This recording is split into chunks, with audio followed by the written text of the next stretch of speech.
today's Delta group, where we go back to the nonsense that's happening in our Taldoro campaign. I'm Becca, I will be playing Elspeth the Bard, and everyone else will introduce themselves from the bottom to the top.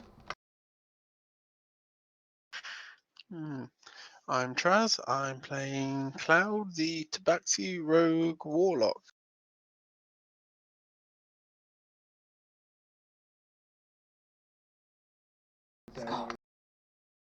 Oh, is it me? I can't tell on my phone. Yeah, I'm Scott. That was the M. Sam, I'm playing Toto, half pint, the halfling range.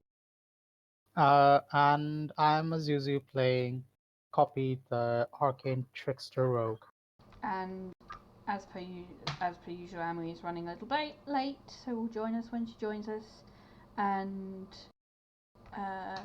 Dom, who plays Trevi, is absent this evening. He will be back next week, hopefully with another new member next week. We shall see.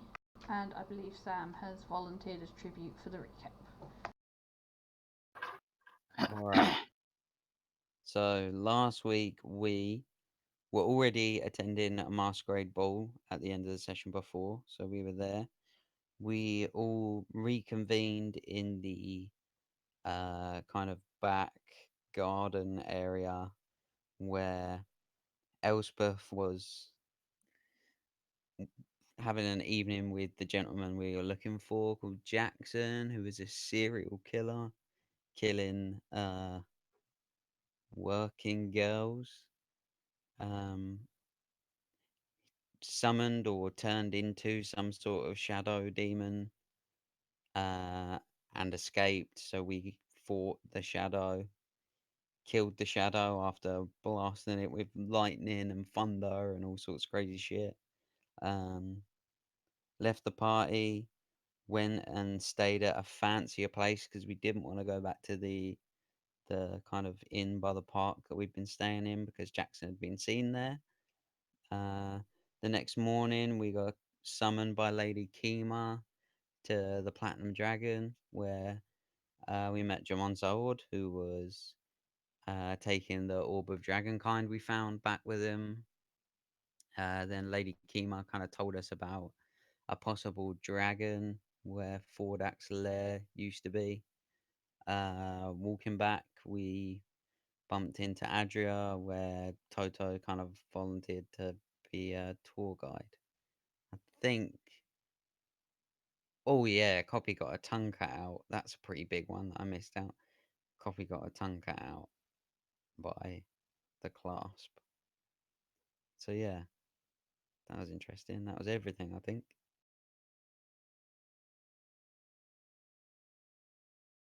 Pretty much. Yep, that's pretty much everything caught up.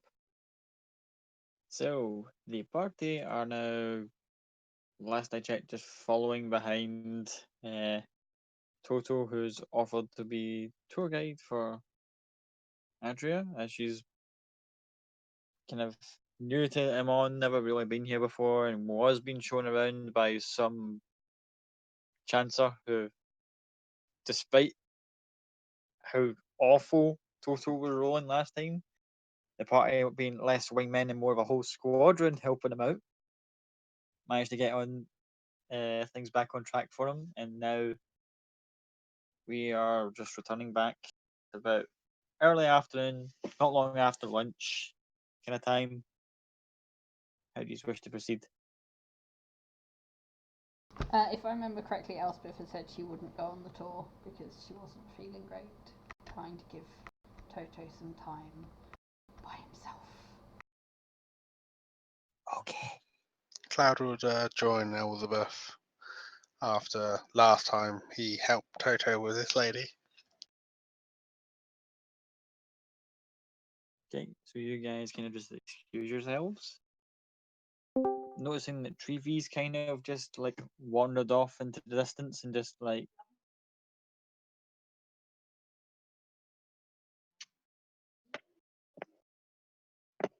Also, hi, Amy, who's just reappeared.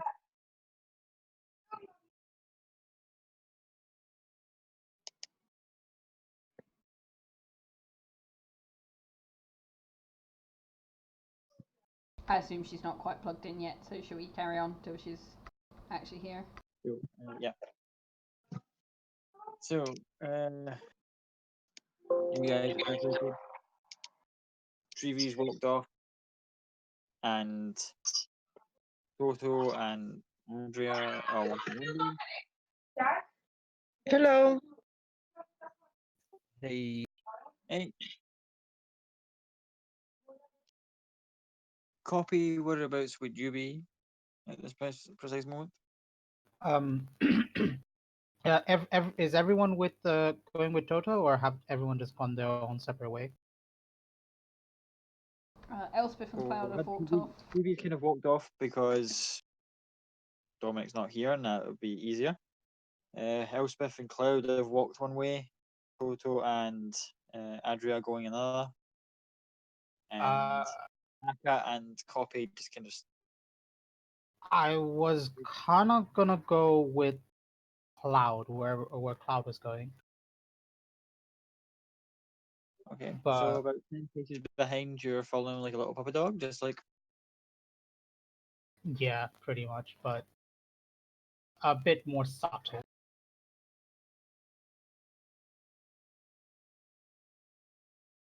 Cool.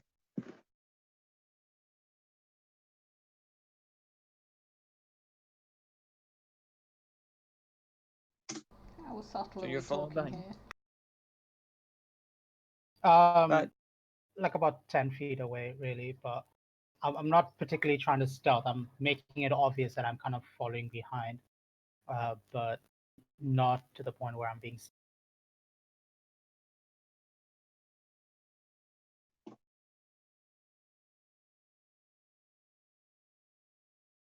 Cool. So you guys are going your way. Toto and Adria are going to be going the other. Maka, where do you want to go? You going with Toto and Adria? Are you going with others? Are you going your own way to do something? I don't know where is Toto going, but I can go with him and Adria. Cool. Going on Toto's mystery tour with him. That's going to be fun. So, Elspeth and Cloud and Copy will deal with you guys first. Where he's off to. It's nice, cloudy, kind of overcast kind of day, but still relatively nice and on places fairly abuzz with activity, being one of the major cities. Got anything particular you want to do? I don't know where they're going, but what I was gonna do is when I get a chance, I will just kind of signal to Cloud using Thieves' Cant. Need to talk, away from her, need help.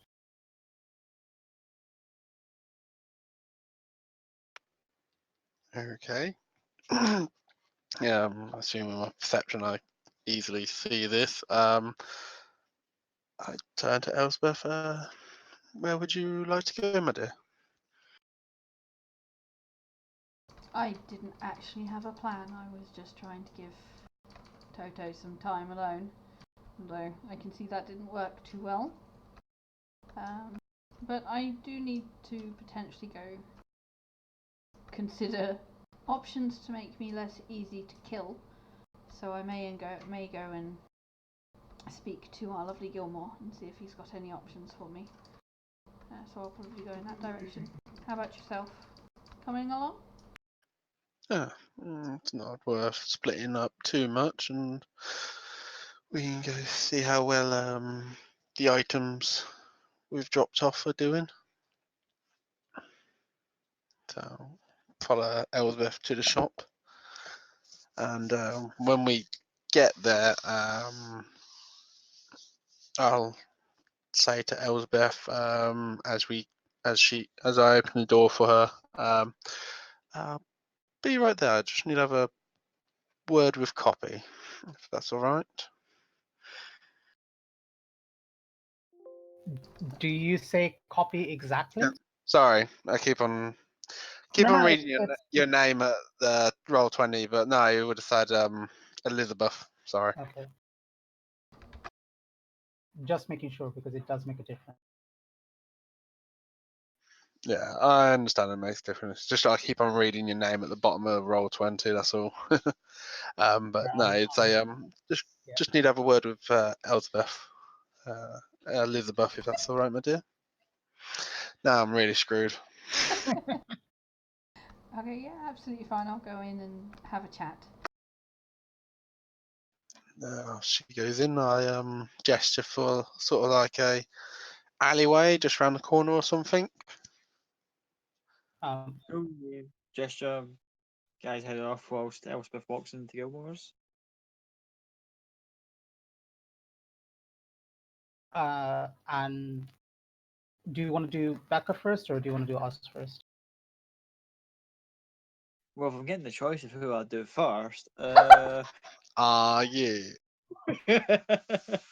I'm kidding. I'm kidding. We all know it would be Traz. We'll go with Traz and Copy first. Cool. I knew it. He likes the shapeshifters. What can we say? Yeah. So I'll kind of follow the way to the alleyway, and again maintaining thieves scan this whole time, saying, try not to talk, being followed. Is this okay to talk? Is this okay for you? Cloud will have a little look around to see if he sees anybody that has been following them. Make a perception check.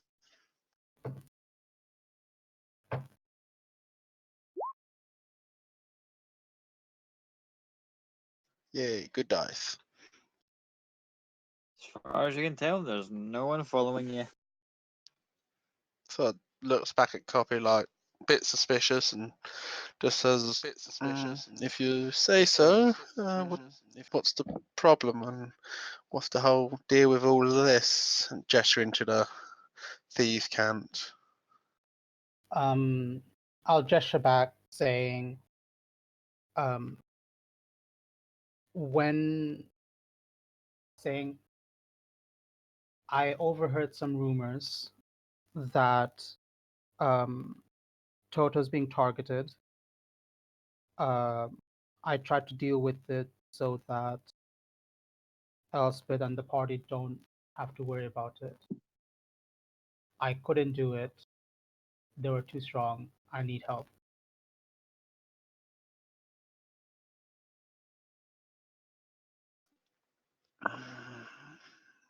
And where did you get this information? I don't see why or how Toto would be targeted, unless his brother was stupid enough to do that, but he should be smart enough to know that would never end well. I can't tell you the information, but I can guarantee you that he is being targeted. I know who's doing it. I tried to deal with it at the party. I couldn't.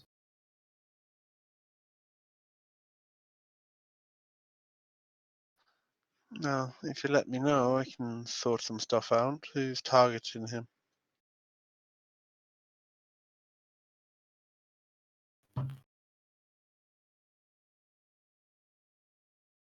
It's a private source,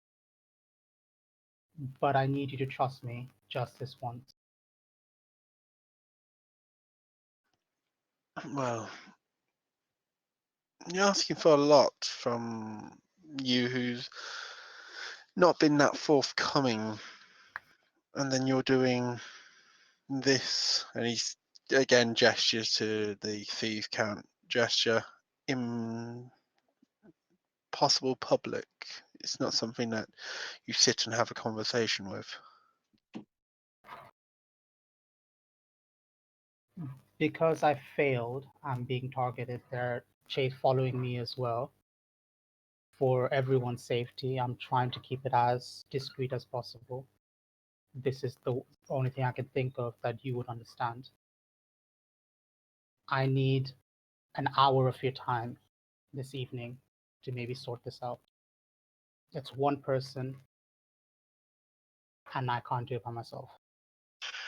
Well, tell me who it is, and I can quite easily probably sort it out. I need to sort it out, but I can't do it. I'm not going to let you do it on your own. No offense, but if it's targeted on my friend, I can, and in a city that I know reasonably well, and I've got quite a few contacts in, I can get it done probably in half the time, if not less. No, no contacts, just me and you.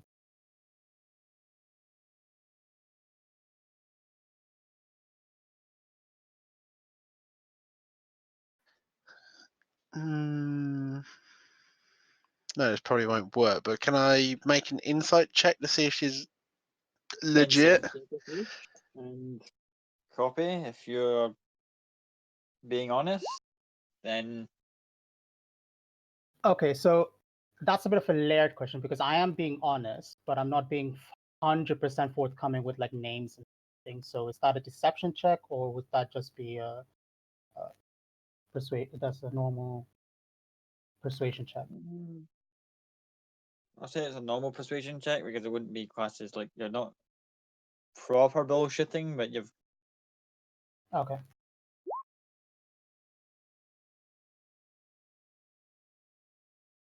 okay 16 bits 13.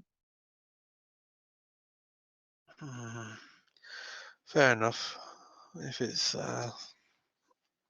if you seem to be telling the truth, so if it's targeting Toto, definitely. But if this goes wrong, well, don't make it go wrong. Trust me, the mistake won't happen more than once. And I'll show him my foot still in the splint.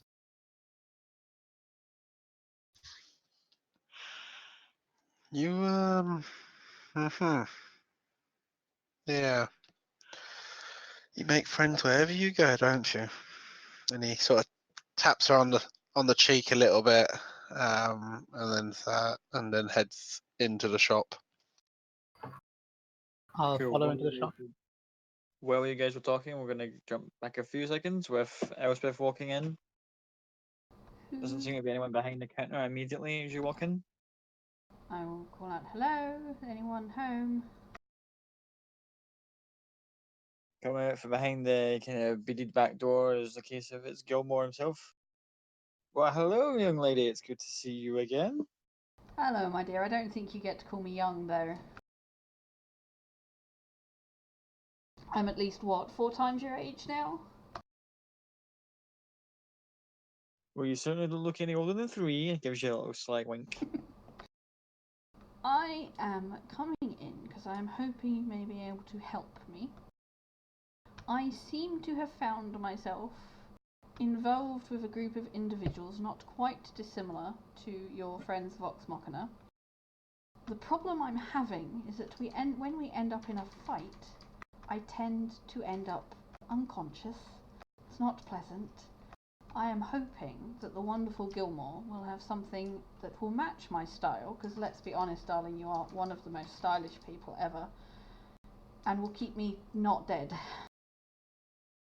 to put it bluntly.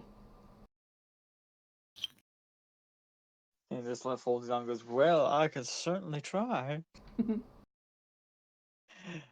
Well, give me a moment. And he kind of thinks for a second as he goes behind the counter and starts going through what drawers to find something. He's like, that bloody boy, but I don't know where he's put this. Ah, here we go. How about this to start you off? And he shows you this little fancy little signet ring. And what does it do? Well, you say you have a tendency to get hit quite often. This will probably alleviate that just a little touch. And he kind of points to the inside of the sigil on it.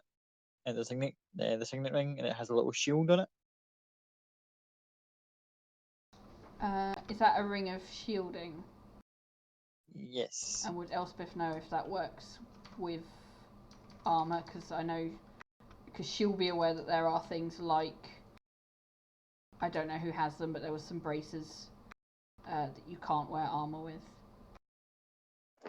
Make an Arcana check and see if Elspeth would already know what Sean has to do his Broadway presentation.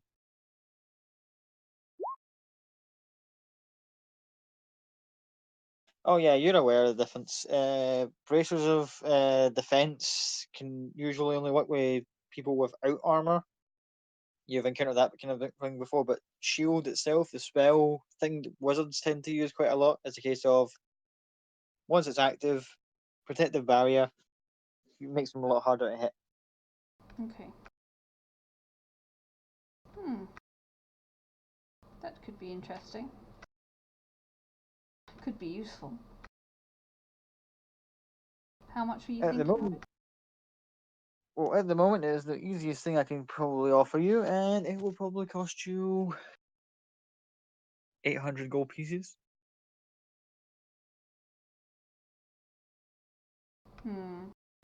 Are you sure? Can't do a little bit of a deal for an old friend? Give me a persuasion check.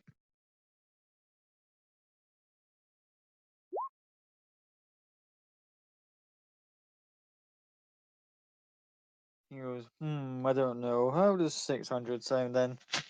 That sounds good to me. And I will hand over 600 gold. And do me a favor, roll me a d4, please.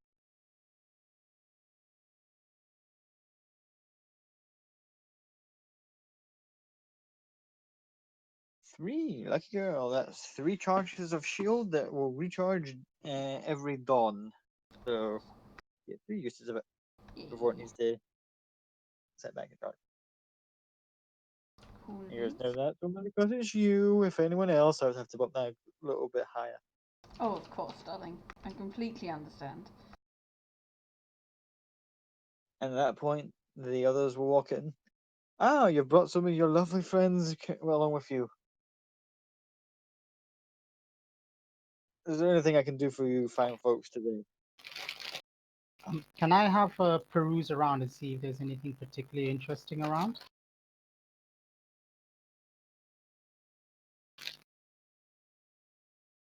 Like a normal shopper, not necessarily be like. Cool, just have a little peruse around, by all means. Is there anything particularly interesting that I see that catches my eyes? Make a perception check. See if you spot anything in particular.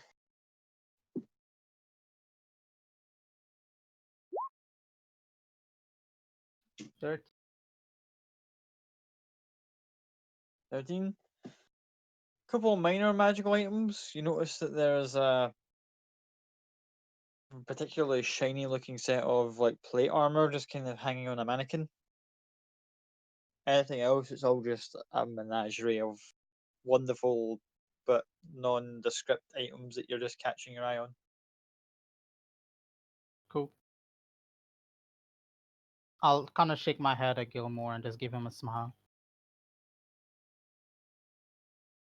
He smiles back, just like, hey, as you normally would.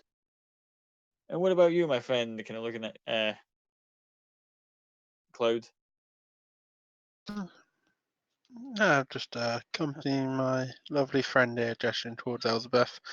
But while I'm here, I was just wondering, well, don't know if you or Kai or Eva are dealing with the items I dropped off? Well, funny thing, it was Kai who was dealing with most of the items you were, and he says he was nearly finished that cloak until he got sidetracked with something, and I haven't seen him all in the last day and a bit. He hasn't shown up to work. He's got a bad habit of getting distracted by new things or such.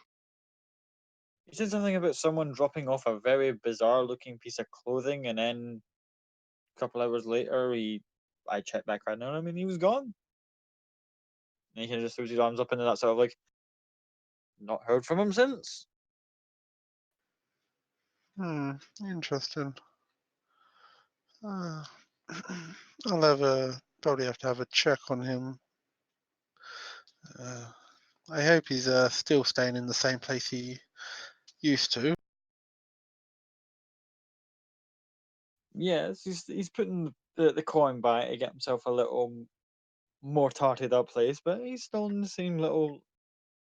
And he kind of rolls his eyes back, goes, charming little hovel that he has.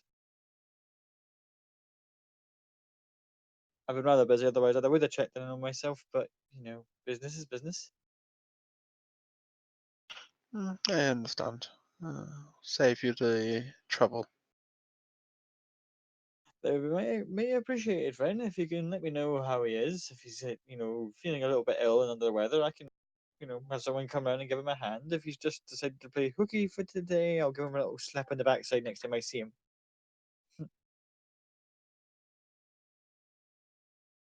But for the moment, No. is there anything I can do for you, just offhand? Unfortunately, I don't believe so. And he sort of looks towards Elizabeth. Oh no, I'm done. I have a pretty ring.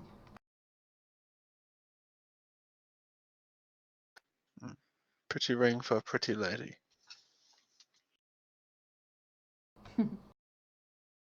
I'll turn to Gilmore and go, although if you do think of anything else that may help, you know where I am. Well, you won't, but you'll be able to contact me.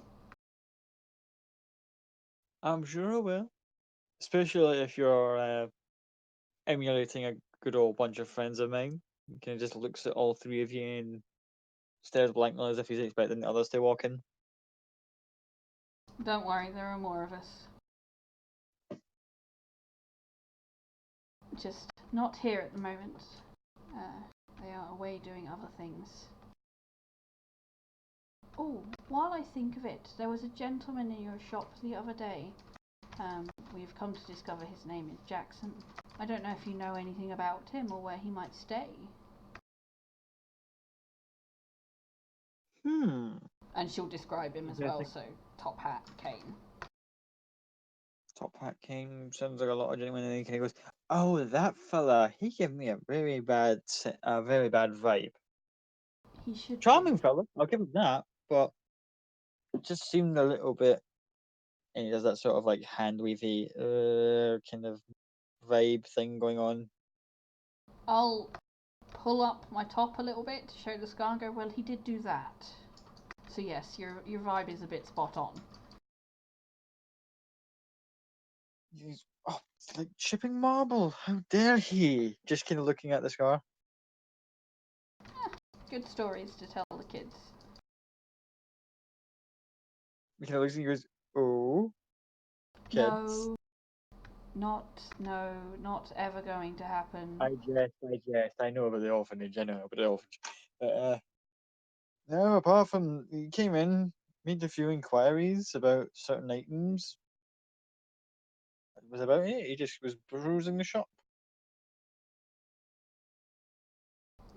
Well, if you find out anything about him again, feel free to invade my mind at any time.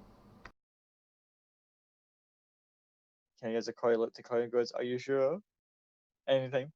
I'll be sure to make it sure it's business hours at the very least." Oh yes, definitely keep to business hours. I tend to be busy out of business hours. And just give him a little wink. Kind of just gives you that sort of like, "Ooh, girl," kind of look. And if I find of anything that requires your services before Kaya returns, I will be sure to give one of you a little bell. If you'll excuse me, I have to go do something in the back. And he goes, and you can hear kind of like faint chatter, but you can't make out the words, what it is as he goes into the back.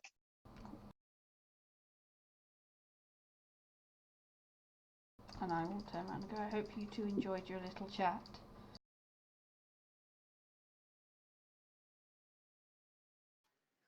Yes. Definitely intriguing, but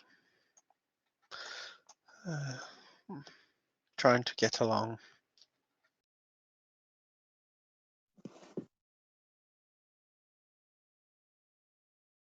Good, it's nice to see the children playing nicely together, and she'll give him a wink.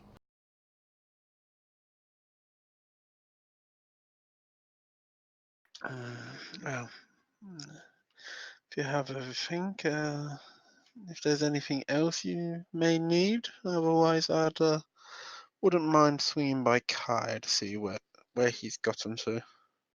Of course, no, I think I am, at least for now, a little bit better. Eat harder to down, so that'll be something. So let us go.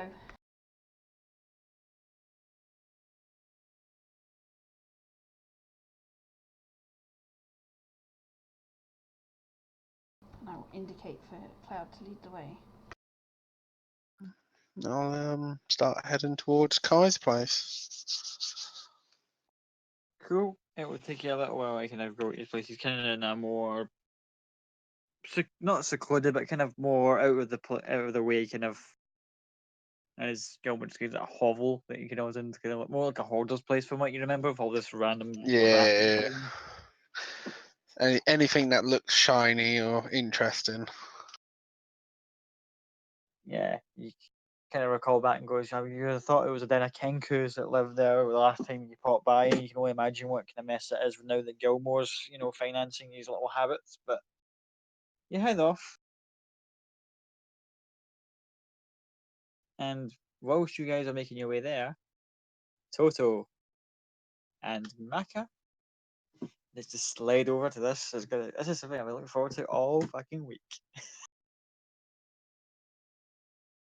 Where are you taking Adria on a little lunchtime tour of Amon? All right. And we've got Maka with us. Brilliant. Yes. Yeah, freeze company. That's what I always say. How's everyone's feeling? Lunch? Do you want lunch? You hungry? Why not? Maybe. Yes. Adria, hungry? Kind of flicks at her Maka a little bit, kind of looks back at Maka and goes, yeah, that sounds good. All right, brilliant. I know a great chef. Well, he's not a great chef, but I try and give back to the small businesses of Vermont. I don't like going to Slayer's Cake is great, but I like to give back to the small businesses. We'll go and see my good friend Terry. He'll sort us out with some mediocre lunch, and then I'll take him for lunch by Terry. Also, while we're there, I want to just check on Clover. Kind of go and show Adria Clover. See what's going on there. Cool. You arrive. You can just hear the very distant, oh fuck, he's back again, just from the kitchen. And the triplets who kind of run the actual establishment are kind of like, oh, please don't piss him off today. I just slam my hand on the bar, and I say, "A table for free, and whatever Terry suggests for lunch. I trust his judgment. I've been training him up real good." And then I'll go and slide the chairs out for Maka and Adria.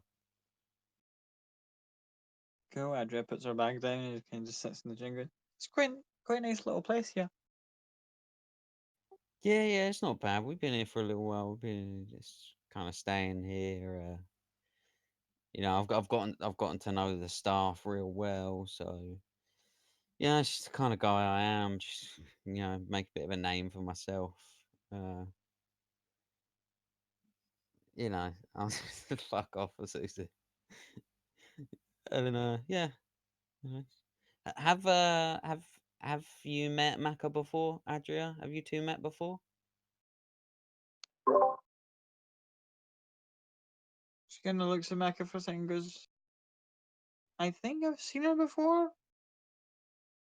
She kind of then dawns on her. Oh, yeah. Room 14. Yeah. Of course, yeah. And she kind of starts to blush a little bit as she kind of like sinks behind her bag, just like.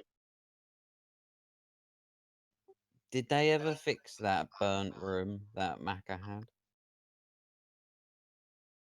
It took a little bit of working, but yeah, they got it fixed. And what about the gentleman that Macca shared the night with? What was he like? Was he ever the same? Well baked.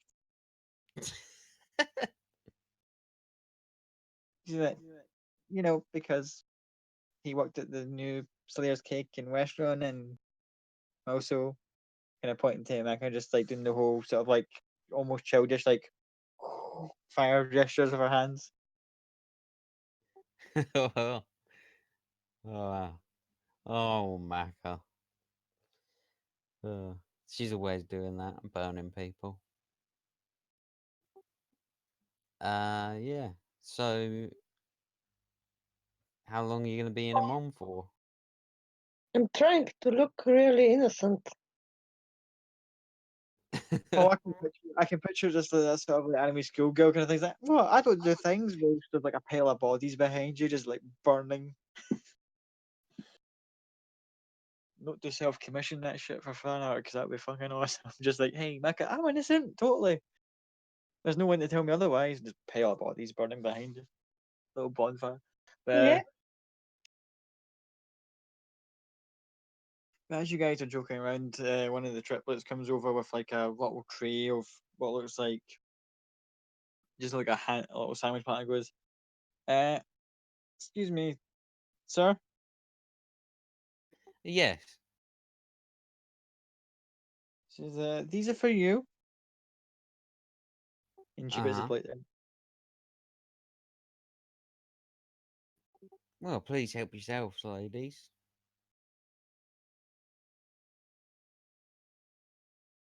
there's a little tray of like very fancy looking like half size sandwiches just in a little fancy platter. Are they fucking poisoned? Can I make an insight check on the sandwiches? Inside check the sandwiches if you want. Yeah, I'm going to insight check the sandwiches.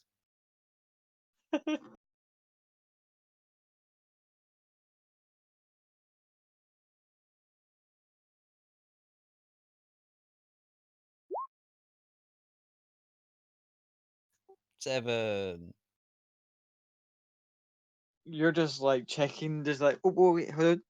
Do that whole sort of thing where you lift the one corner of the sandwich up and just look underneath, and you see it's just like little fine pieces of beef, a little bit of like cheese, and a little bit of dressing on it, and you're just like, it seems good to me, and just leave them be. All right, I told you he's coming along real good, old Terry. He gets the job done. So yeah, why did you decide to move from West Run to Amon? It was actually Salvador's idea. Oh really? Yeah, he sent me to the other establishment just to kind of help out a little bit and see a little bit more of Taldore before, well, just see a little bit more of the world, really. All right, yeah, that's good.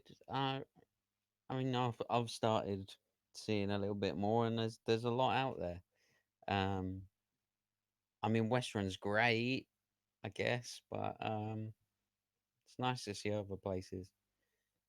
Um, yeah, yeah, I'll kind of just make small talk for a bit, and then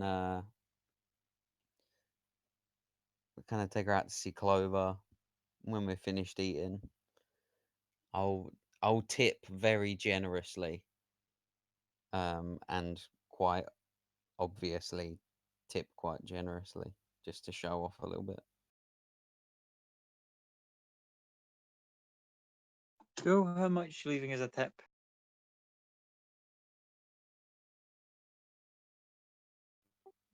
5 gold. Ooh, big spender. The triplets will notice that. As one of the other ones comes over and collects the plate and goes, just says, did you enjoy it? Yeah, it was great. You can thank Terry for me. And she just chuckles and goes, "Oh, we're sure we will. We're sure we will. Just make sure you don't, if he comes out, you don't antagonize him anymore because, he's been working hard." Oh, I can tell. He's always working hard. He's a hard worker. And all three of the girls all start chuckling as you're saying that. Is it, oh, yeah. Is it not that when you're terrorizing them? Just kind of jokingly wink at you and we'll leave off. You said you wanted to go check and see how Clover is? Yeah. Probably take a few of the sandwiches out with me and give them to. Go, you want Maka to come along, or do you want Andrea to come? Yeah, everyone come along. This is a group tour. Cool. You go back. You see several of the residents with their own sort of like pets that have been kept outside. You see the local parks full of people just like uh enjoying the kind of overcast but still fairly warm day. There is no Clover in sight. What? She's not here. Uh, can you excuse me for a second, Adria, while I freak the fuck out? And then I'm just gonna go and boot the door of the tavern and be like, "Where is my fucking direwolf?"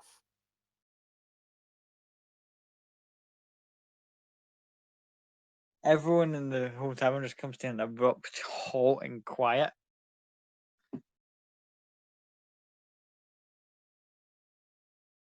Just at that moment, Terry walks in and goes, "Did you enjoy the sandwiches, you little shit?" Yeah, they were great, but where's the wolf? Kind of looks side to side and goes, "What wolf?" "Oh, you mean the big thing that ate half my steaks? Oh, yeah. Someone came and collected that last night. It says we're a friend of yours." Who? I was like sweating now. Who took the wolf? What did he look like? Or she? I don't give a fuck. Who took the wolf? Who took the fucking wolf? I don't deal with that. I'm in the kitchen, for fuck's sake. Well, who dealt with it? He turns around and the triplets and they each point at each other. God damn it. Which one of you two saw who took the fucking wolf? It's a giant fucking wolf. Who took it? It's huge. It's bigger than me. Everything's bigger than me, but this wolf was loads bigger than me. No, can I like, we don't actually. Did you not deal with somebody? And the other one's like, they all kind of start like, no, but did you not deal with it? No, no, I was dealing with the tables. It's like they're like all confused amongst themselves. I just kind of just sitting there, just like, is there a problem?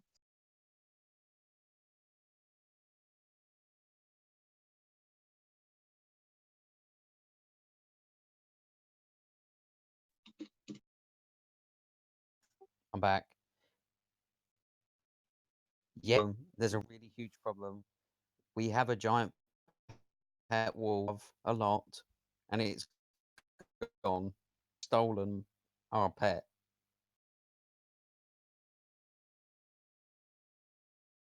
She just kind of look like sort of like shocked look on her face. She goes, "Who would do such a thing?" I don't know.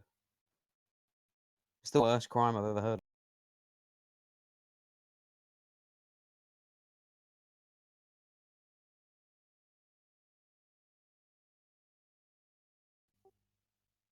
It's literally the worst crime in the world ever. Worse than murder. Worse than child murder.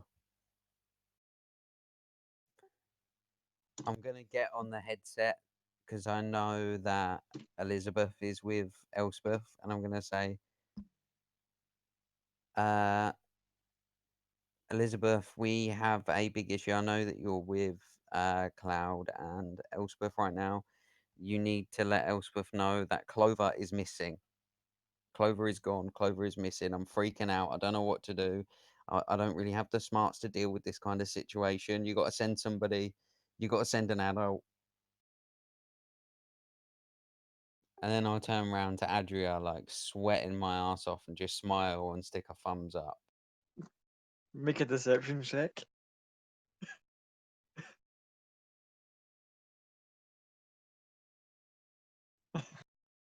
I'm not good at deception. I'm not good at anything, but deception's really.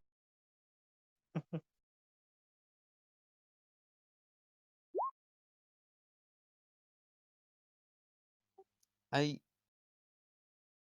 You think you're doing the whole sort of smiling thumbs up, like, hey, everything's okay, but you're just that sort of like crooked smile, sweat is clearly cartoon style dropping off your forehead, and your hand is shaking like you've been on the sauce for like 4 days solid. To which point our hands come out and just kind of Camille and goes, "It's okay, it's okay, we'll find them, we'll find her," and just kind of shit about going,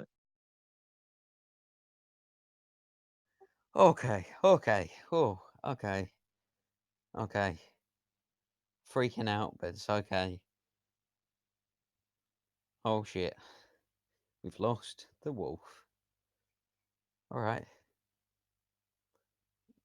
Do we have any leads? Do any of you three ladies know who took the wolf? How can none of the three of you know who took it?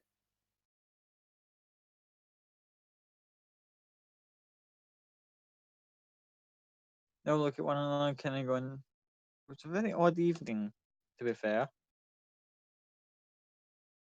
Oh, was it? but we'll, Was it but odd? but we'll check our records. So surely someone's took a note." And they'll kind of look at one another and go, and they'll run off and they'll go behind the bar and kind of try and look for the record book, because they'll have noted one direwolf currently outside in the pit. But it takes them a few minutes to get a look through things. In that few minutes, I'm taking my 5 gold tip back.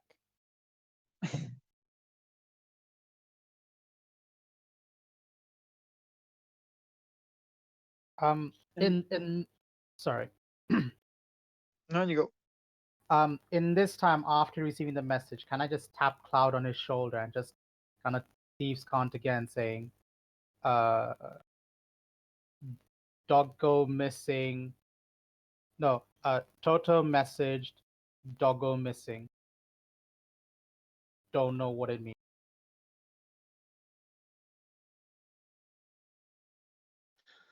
Well, shit. Did you say that out loud? Yeah, more than likely. What's up? Now, Miss Quiet here's just got a message from Toto saying Clover's missing. Pardon me? You heard. And supposedly he needs an adult.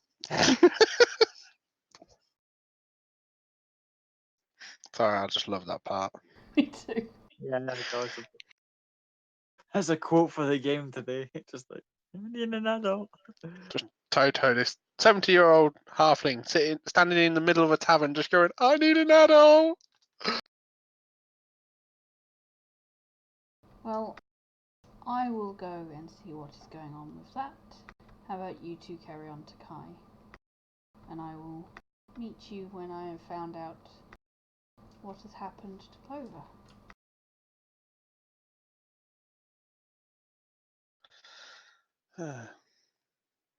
But I'll, Cloud will gesture to Elizabeth and go, bloody hell, names, brain's not working. Gesture to Elizabeth, going, you go with Elizabeth, make sure she's safe. I can move a bit quicker on my own, and I'll catch you up as soon as I can. I will cast message to Cloud and go, really?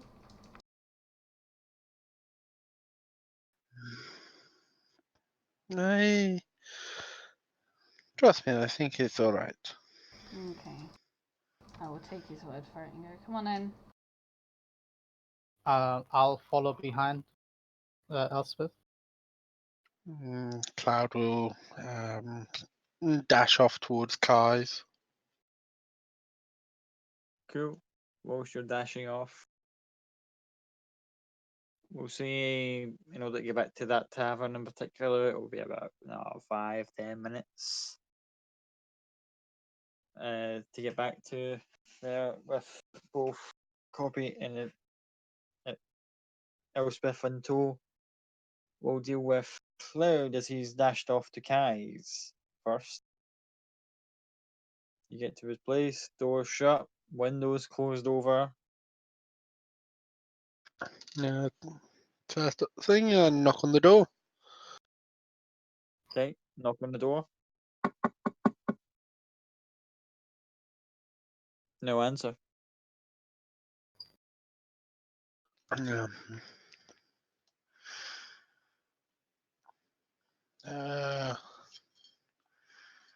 as long as nobody's about, Cloud will probably move around to one of the sides, have a look through the window, and probably try and pick the lock on the side window or something out of sight. Cool. Let's see if you can do things with thieves' tools. See if you can get yourself in here.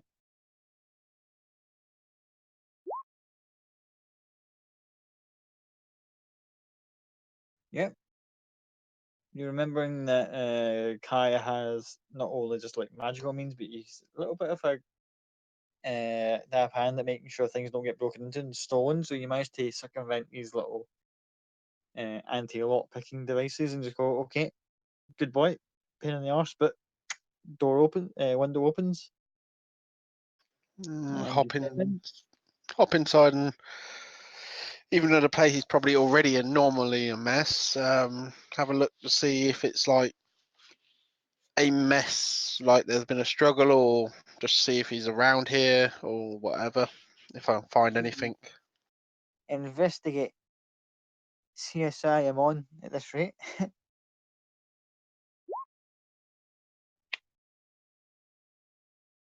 23. Yeah, it's actually quite a mixed bag when you actually start to look at it. You do realise that there's a lot of stuff that's just been left lying around, but you're also beginning to see the signs of as if something had been knocked over unintentionally. Some bits look as if they've been like forcibly broken. And you're noticing there's what looks like tiny little drops of blood starting to dry into the carpet, leading into the room opposite. I head into the room.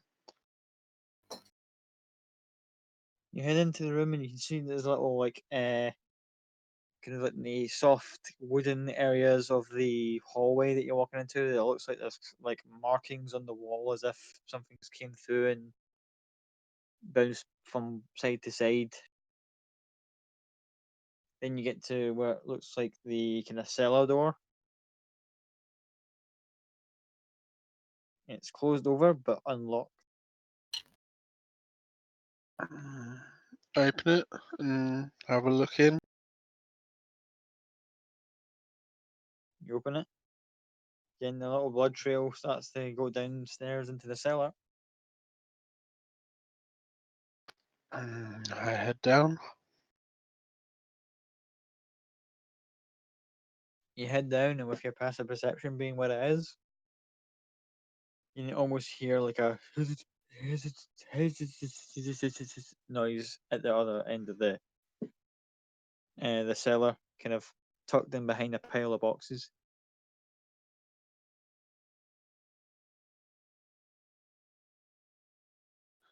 I'll use if I see any candles, I'll use prestidigitation to light them. Bunch of well candles and light sticks around the place. I'll just go, and you hear this kind of feeble noise. Ah, it's too bright. It's too bright. Turn the lights off. Turn the lights off. I turn them off and head over to the voice steadily.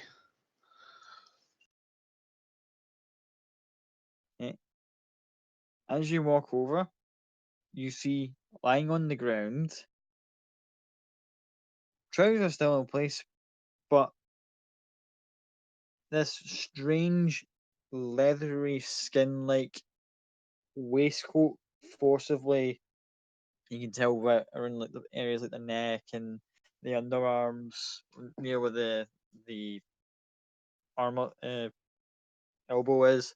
You just see like it's taut and kind of clawing into the skin, and you see Kai with the psionic headband on his head, and eyes have gone a bit of a lilac clay purplish kind of hue. Oh, what the fuck have you done now, boy? He's this thing, and kind of points to the vest, and this thing, and points to the headpiece.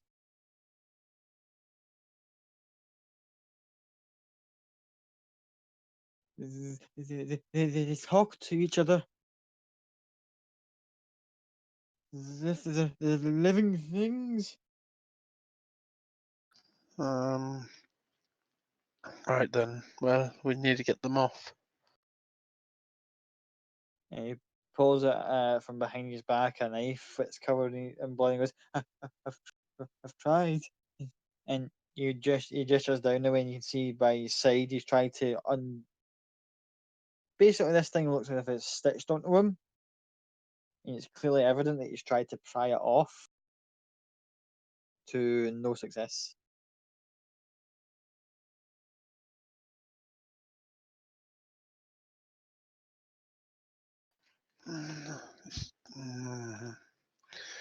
And you couldn't have sent me a message beforehand or something. Little brother, you are pain. And Cloud will try and help. Try and pull the headband off his head, pretty much.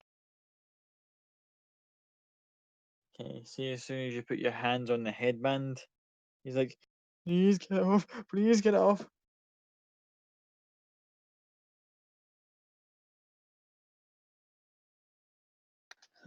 Just try and hold still.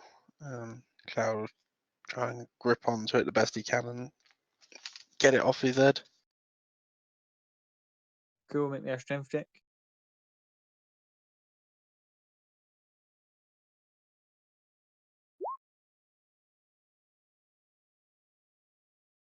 18. Get your claws in deep, you can start to see little drips of blood coming out. He starts to whimper with pain as you start to yank it off. And boom. You can see it's left a couple of marks on his head where it's been like tightly gripping in. And you've got a psionic headband in your hand. And as you move back, you can see that the vest thing starts to almost move around. And Kai's eyes might not don't have the lilac kind of place, but he's still got the kind of faint purple to it. And he's like, ah, ah, and he starts kind of just like wriggling about.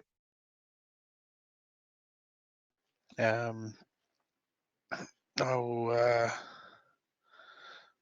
cast Mage. Do I have Mage Hand? I do have Mage Hand. I cast Mage Hand to hold the psionic headband to the other side of the cellar, and I will draw a couple of my daggers and try and cut this bloody thing off of him the best I can. Cool. As the mage hand takes it to the end of the room, it looks as if it's like you can almost that sort of way, like the shirt starts to pull itself as if you've pulled the collar on it, and it starts to try and force Kai up to go after the headband. Make an attack roll, please, to see if you can try and land on the stitching with air quotes. I don't know why I'm doing air quotes when no one can see me do it. 28. You manage to just get like the dagger in, and you can hear Kai just yelp out in pain, but you manage to get it up what is essentially a seam and draw up the side, and then suddenly this thing just kind of like peels itself away, revealing all these tiny little like pattern of dots all over Kai's skin, where it's obviously like onto, and it just kind of flutters over and just starts kind of rolling around on the floor like a kind of leathery heap. It starts I moving just towards sort the of bin. throw the dagger at it to pin it to the floor. Okay, make a second attack roll, please.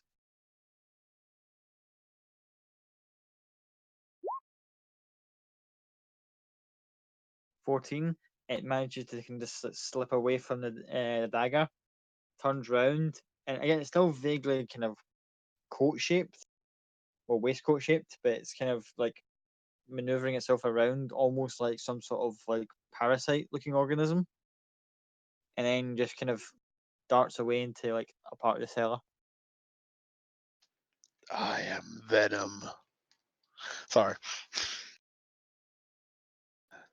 I grab Kai and get him upstairs with the mage hand leading the way, keeping it like right up onto the ceiling. And once we're out the cellar, I shut the cellar and put the lock on it.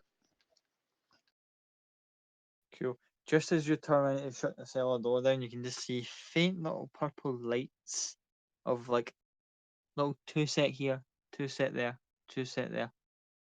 And then you notice that there's that very familiar little swarm of rats just appear at the bottom of the cellar door. And then that thing that was the vest starts to kind of crawl up behind them. And just as you shut the cellar door, you just hear the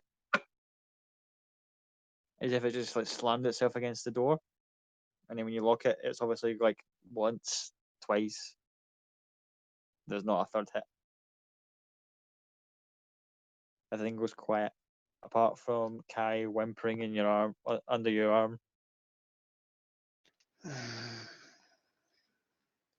This is why I helped get you a job at Gilmore's, so you can stop doing research at home.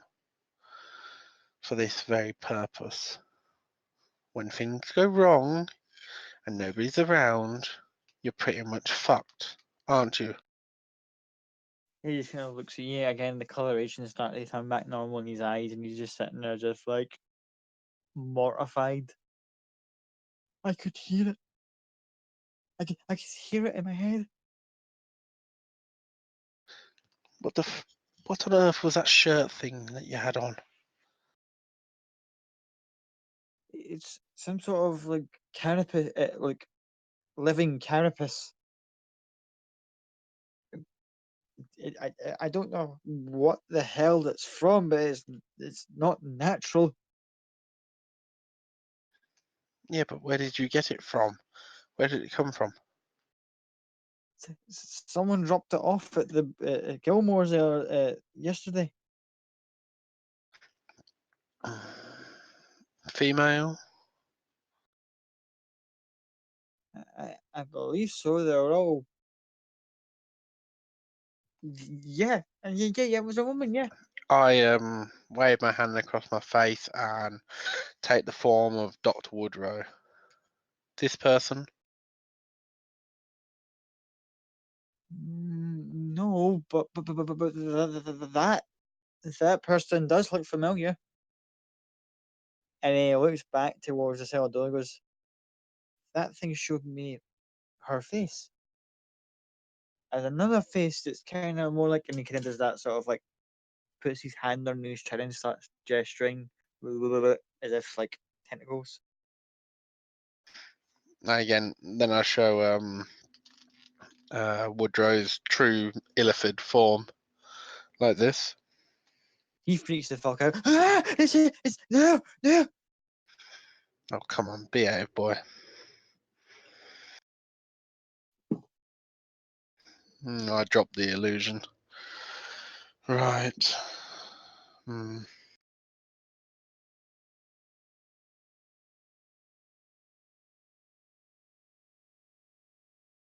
Okay. After you drop the illusion and he starts to calm down, let's go back to see how things are once Copy and Elspeth arrive at the tavern.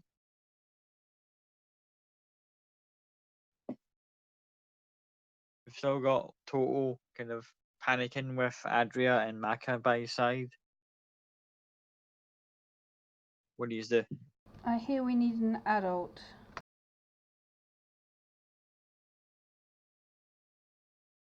Where's Clover? Looking at Toto.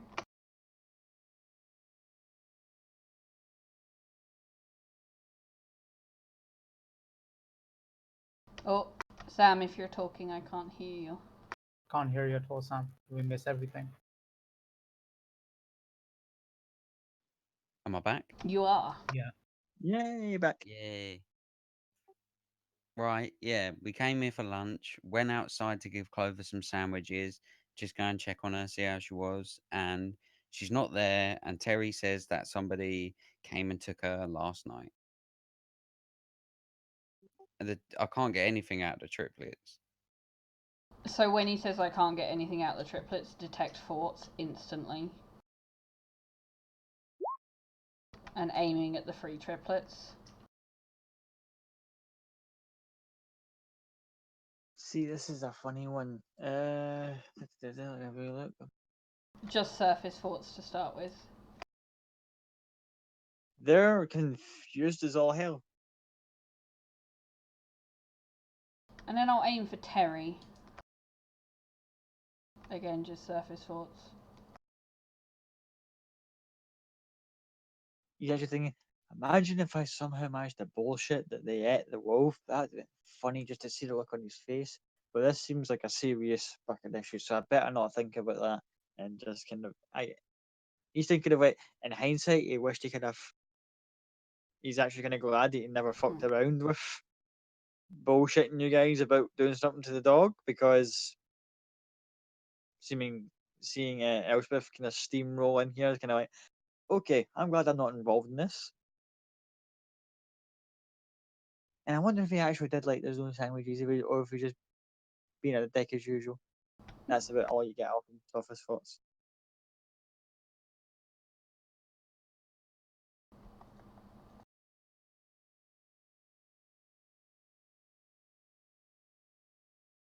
Is there anyone's thoughts in the pub that seem relatively suspicious? Like, I don't know. Excuse the cat if you can hear her in the background. Especially if you can't hear, we scan round, you hear the sense of general confusion off at Adria. You've got a couple of just like people in the back just scattered about the place who are all just wondering what the fuck's this all commotional about, something to do with a wolf, dire wolf. I thought you only found them out in the wild and God knows where you find them. No one in here seems to know a thing about it.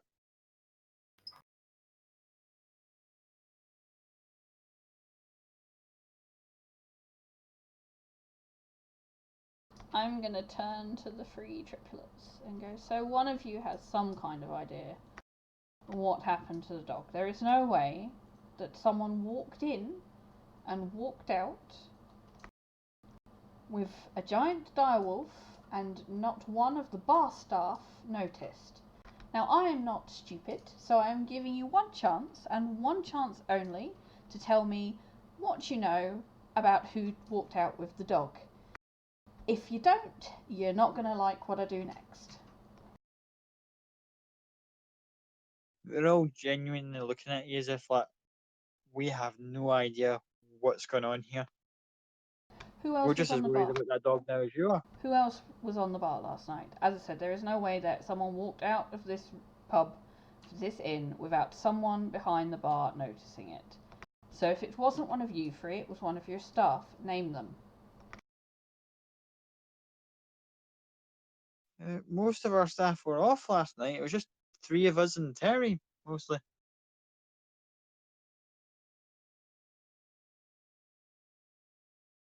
Right, that's it. One by one, I'm going in with detect thoughts.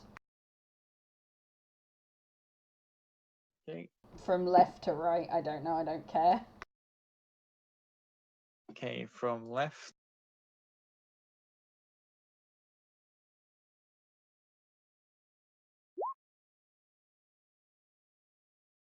Fails. Okay.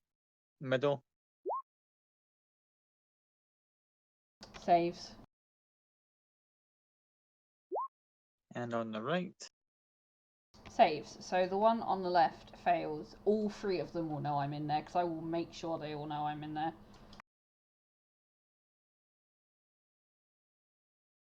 Cool. As you get through the mental barriers, you get there and you can feel as if you can just hear a voice, something just like.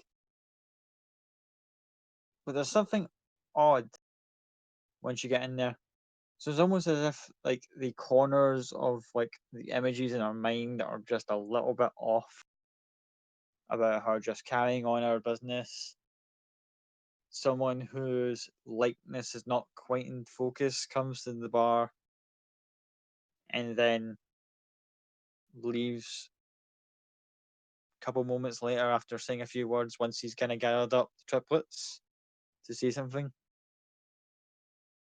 It's almost as if he's like, oh yeah, I forgot to return this, and put something on the bar staff, and all three of the triplets come to it, and then snaps back to her now just kind of trembling in front of you. Would I know what kind of spell would cause that kind of thing? She's going to assume it's a spell that's caused blurry memory. Make an Arcana check to try and see if you can specify, remember specific. 19. Simply as it says where it is in the tin, modify memory. Someone's came in here and whilst all three triplets were in place, just went, and I'm gonna miss a bit with your heads.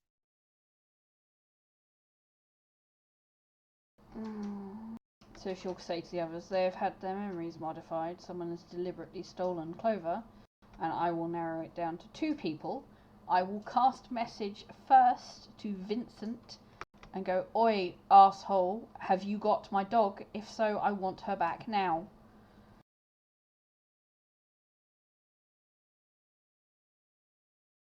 There's a long, drawn out silence.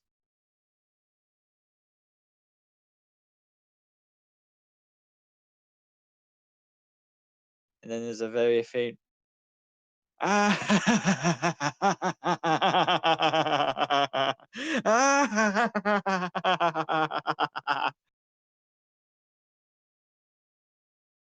that's it. I think Vincent has Clover. Did he say that? No, I asked him if he had my dog, and he just laughed. Well, he does do that a lot. So that's not a solid. Well, I have one other option that I can try. I'd rather not be in his head, though. You're talking about Jackson, right? Yes. That was my first thought. He has been in the pub. Fuck it. I will send message to Jackson. Exactly the same message. You sure? I sure it's a good idea? I want my dog back. He's got the dog either way. Yes, but if he's got her, we know who to go for. Man, this is hard. I want I'm gonna do it the anyway. dog, but I don't know if that's a good idea. She's gonna do it anyway. She's gonna send message. She's gonna go, oi, asshole, do you have my dog? If so, I would like her back.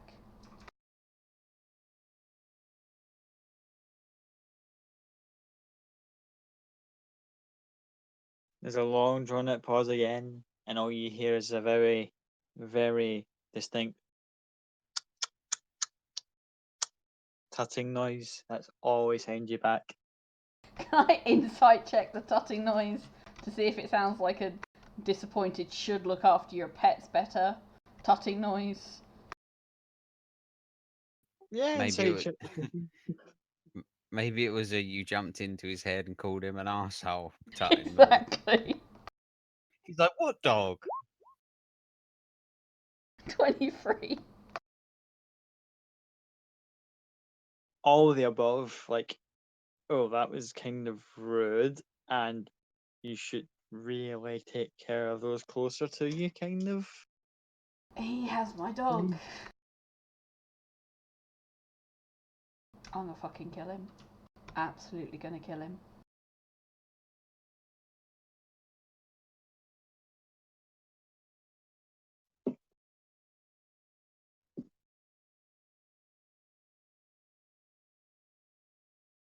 I'm so angry. Becca is really angry as well. Toto and Maka, you've just seen Elspeth go on the warpath. Is there anything you two would like to do in the midst of all this? I will take a look at Macca and I'll say, shall we go outside? Maybe have a look around Clover's enclosure? If that's where she's staying, maybe see if we can see anything while Elspeth's going crazy in here. Adria too. I don't believe that we can meet him on the street.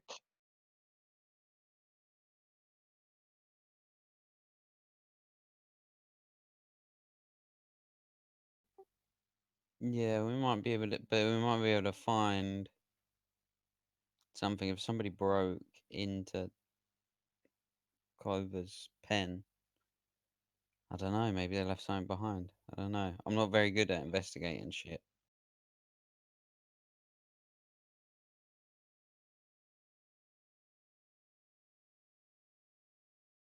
Mm, You can stay here if you want to. no, I'll come with you, but I'm not better in investigation than you. All But right, I'm two. help with what I can. Yeah, 2 heads is better than 1. 3 heads is better than 2. And I point at Adria. If you've got the time to help us find our dog. Yeah, hops out of her seat and just like, yeah, I can help. I can help. Okay, let's go and try to find something, if it's possible. Yeah, we'll go outside and have a kind of look around Clover's enclosure and stuff. See if we can find anything, any tracks or anything left behind or any kind of clue. Cool. You go outside. You hop over the little kind of makeshift fence, go into where the kind of makeshift enclosure that Clover was staying in. If you would both like to roll investigation checks, see if you can find anything.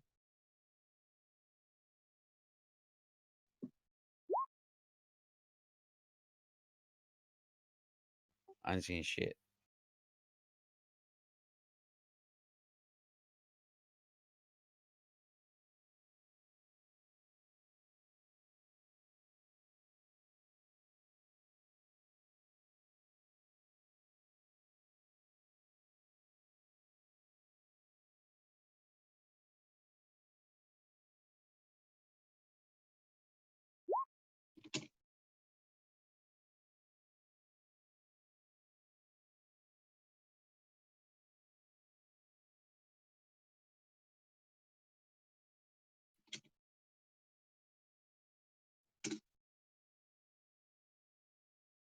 Okay, 25. That gets you something. As Toto's kind of frantically kind of looking around, Maka manages to have a lot, as I mentioned, take a more measured approach, and just manages to find what looks like a dog treat of some description, or the remains of one at least. And it's given off a very strong odor of, assorted meats and herbs. Of like, okay, this is very high end stuff, but it's also got something else that you just kind of like your usual senses get through, and it's more.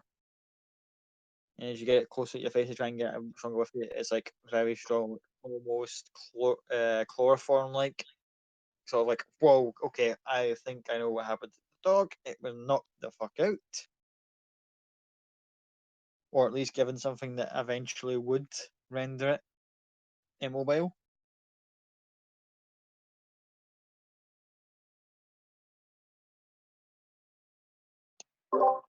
Okay, I'll share with Toto what I found. So somebody's drugged the dog. I think I that's don't know. I think that's the normal way. The dog won't go with someone willingly. Yeah, it's got to be somebody strong though, right? I mean, it's a big dog. Like, if it's the dog's gonna pass out, he's gonna have to carry it.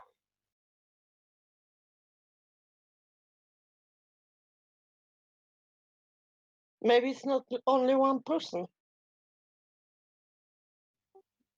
I'll just look up at Maka and say, that's terrifying. More than one person. Oh man, I'm freaking out.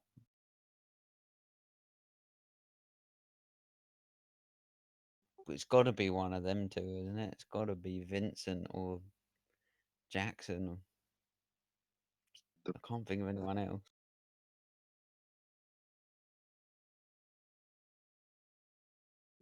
I mean, my brother's an asshole, but I don't feel like he'd steal our dog.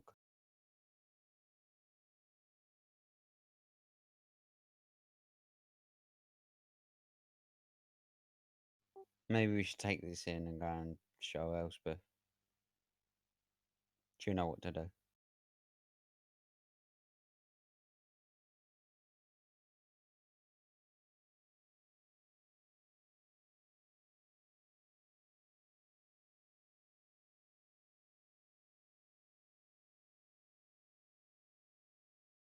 Cool. So you go back inside. Yeah, I'll take in. We'll kind of go back in and kind of show Elspeth what we found.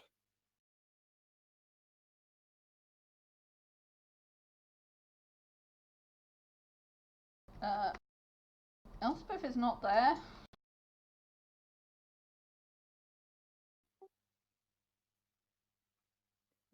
Toto will just look around. Just Perfect. pause for it. Sorry, I was AFK for a second. Where did Elspeth go? Elspeth. Where's your where you? They guys went outside, found something that might be a clue towards what happened to Clover, came back in, and Elspeth is gone. Copy was inside, so she would have seen Elspeth just puff out. Yeah, just Oh, Copy would have tried to grab a hold of left, her when she did that. left.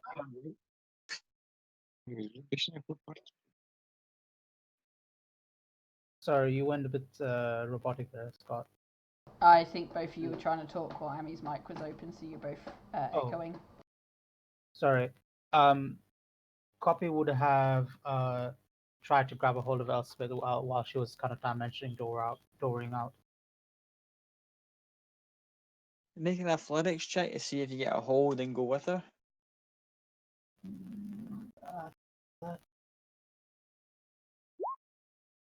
18. I'll say you get pulled in through the first one. She did it twice. Yes. Oh God, I'm gonna try to hold on for the second one as well if possible. Same again.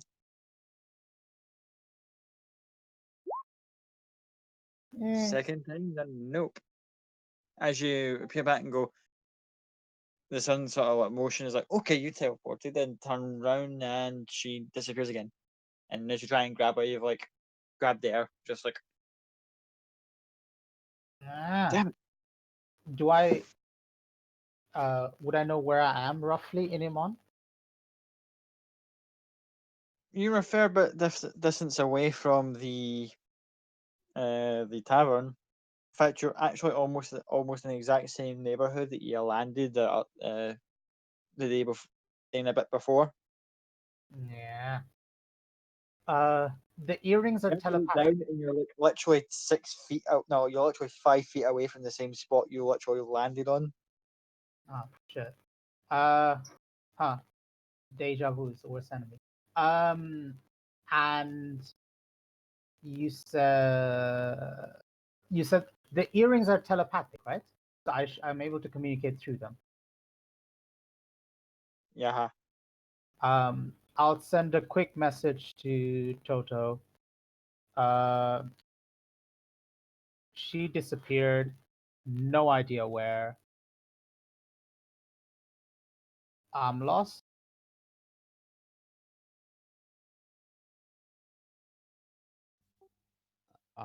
Okay, yeah, we're we're still here.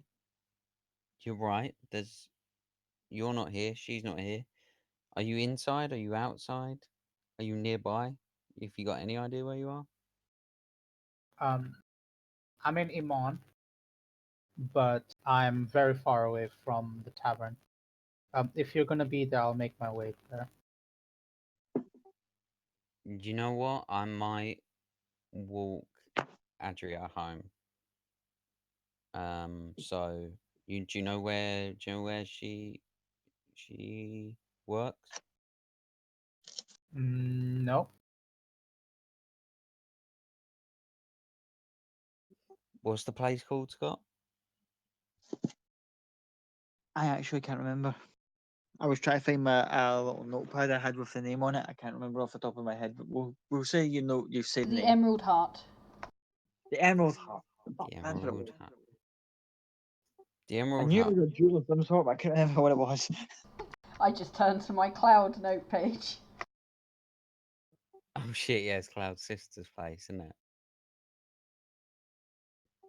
Okay, I'll say right, we're going to the Emerald Hut. Do you want to ask around for it? Maybe meet us there? I'll meet you there. All right.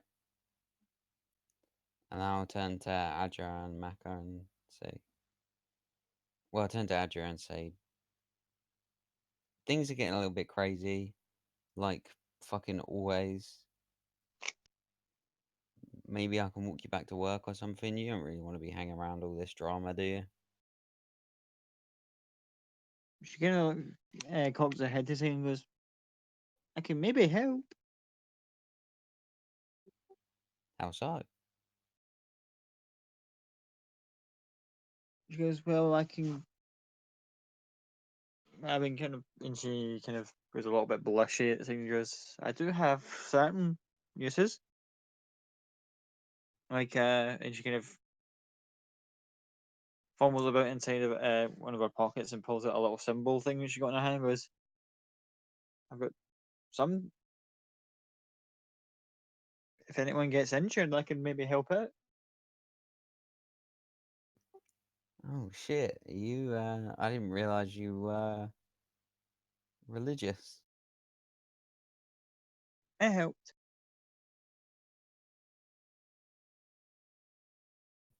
All right, cool. Well, I think we're gonna walk back to your place of work anyway, because I've already told a friend that we're gonna meet there. So we'll go and meet her there. Maybe try and figure out where everyone else is and where the dog is. If you're up for that, Mako, if you're up for that.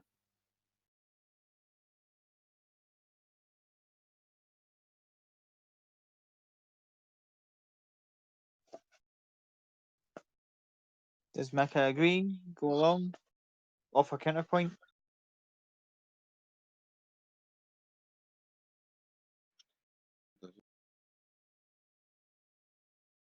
I don't think I have a better idea. Go ahead. No, I don't think I have something better. Okay. All right. Cool. We'll go. All right. We'll Mm, go. We'll go there. We're going to meet Elizabeth there. The more of us we've got together, the better. maybe. Let's try it. All right. We'll go. We're going to have a walk.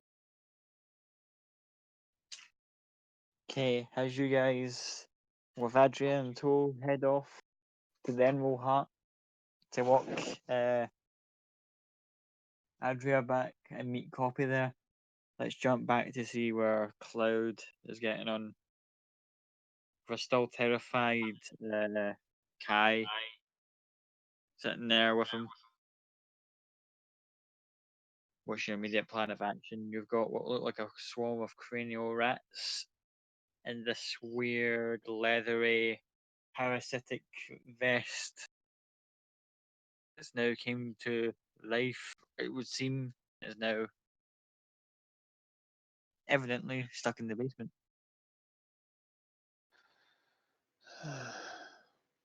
Kai, you need to snap out of it. Does Gilmore still have that cot that you used to use? Yes, he's got it in the store. Brilliant. Grab a few things, essentials. You'll be staying there for a while. And Cloud will find sort of like a oh, what the hell name? Just like a small sack, and put the headband in it, tie the top up, and then put it in his handy haversack. As you finish, putting little bag stuff into your haversack, you just hear a knocking on Kai's front door. You were expecting anybody? He shakes his head as if like, no, absolutely not. Go to the back. If anything happens, run. Okay? Run straight for Gilmore's and tell him what's happened. Understand? He nods back. Goodbye. And Cloud will head to the front door and see who it is. The first thought that goes through your head as soon as you look through that window and see who's standing there, you go, I didn't realise doctors made house calls. It's Dr. Woodrow. In her disguised form, of course.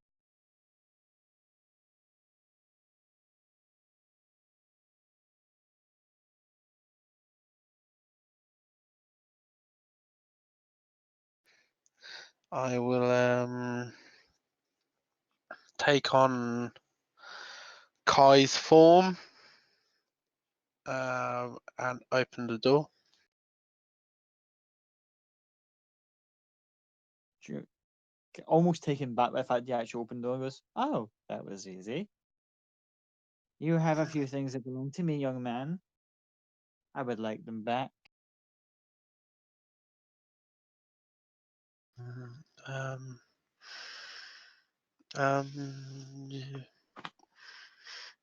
don't. Do I know you? See a bit amused grin on her face. He goes, not personally, but I know you, young Kai. And how is that? What? How do you know who I am and what have I got? It's yours. With your passive perception, you can hear the faint sort of like noise of dozens of tiny little feet kind of crawling from outside of a nearby hole in the wall. And Woodrow just kind of smiles at you as if like, drop the act, pussycat. No, I had you going for a little bit now, didn't I? She's not trying to like off the fact that you almost convinced her otherwise. But that's the thing about you lesser individuals. And she steps forward into the house. And her form changes into her Utherlid form. At the exact same time, Cloud drops his disguise.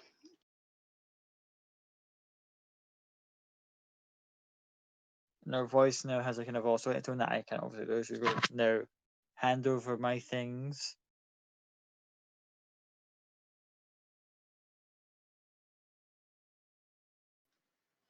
Well, that's the difficult part now, isn't it? Don't quite have them all.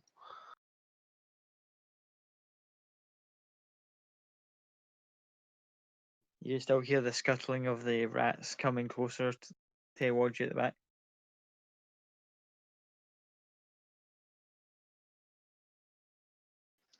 What, are they coming from behind me?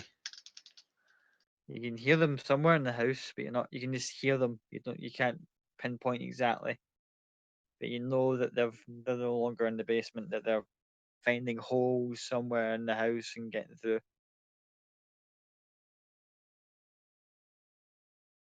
And Dr. Woodrose is kind of looking at you as if like, hand them over, and it's almost as if she like touches, as if she hears something and goes, you have the others here as well. Well, one's in the basement. It's a little bit alive. I didn't mean my things. And she just looks at you and goes, I mean your friends. Where they are. Now, just hand over my things. Otherwise, you won't be given an option. I've given you far more than what lesser beings deserve anyway, and our tentacles start to kind of like aggressively move.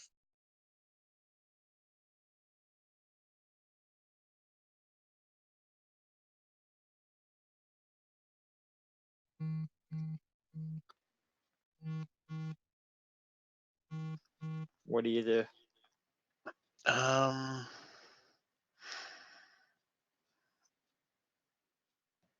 Yeah. Let's hold on. Let me just check.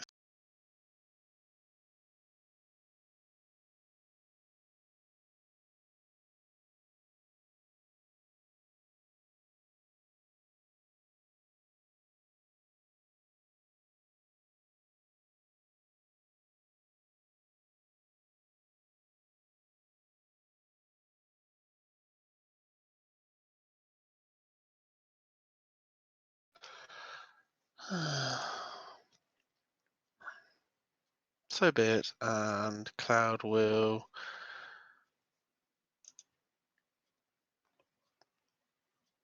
Yeah, he's going to thunder step right in her face.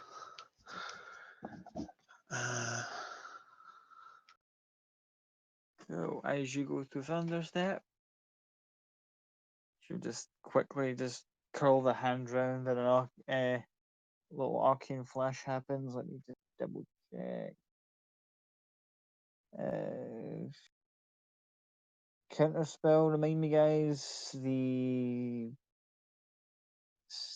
Same level or lower, it instantly stops it. Any higher, and you need to make a roll. And counter spell, the third level spell, correct? Mm-hmm. So it instantly stops it. okay.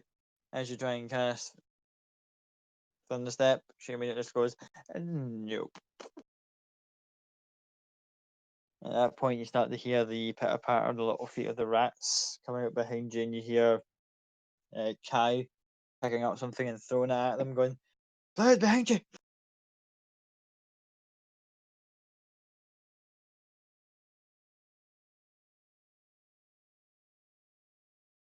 And I think at that point, Cloud, roll me initiative, as you're about to deal with the good doctor.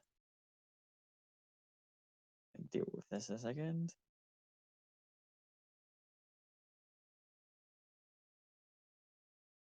Tracker thing. And this.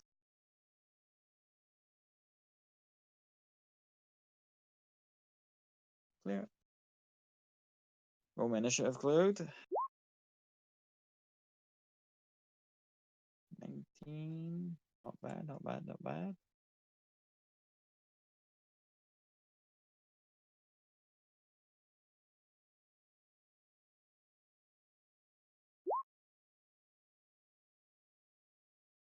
Ah! 0.2 a difference.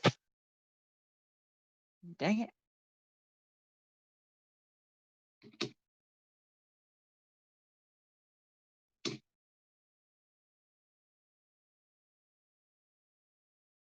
So, as you're about to square off with the good doctor, we'll be right back. Elspeth, Mhm. where are you in a rush to get to? I am going home. Going to my orphanage. And once I get there, I'm going to slam open the doors. Or the door. And go, Devden, I need a word now.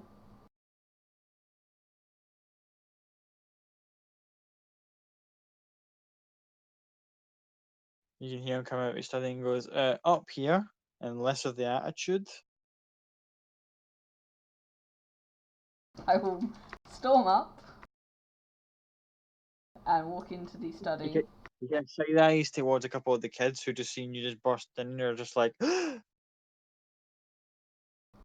too angry to notice, which sounds really bad, but she's literally so angry.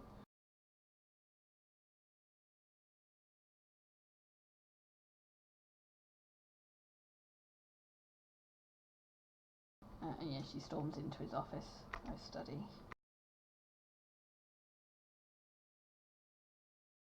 Go. Goes, well, what's the devil's the matter with you? Okay, you know almost everybody in this town. You know something about everybody in this town. I need to know where I find a gentleman named Jackson. Don't know if it's his first name or his last name. I don't fucking care at this point in time. And I'll describe him to him, and I go, I want to know where he is, and I want to know where he is now. Please.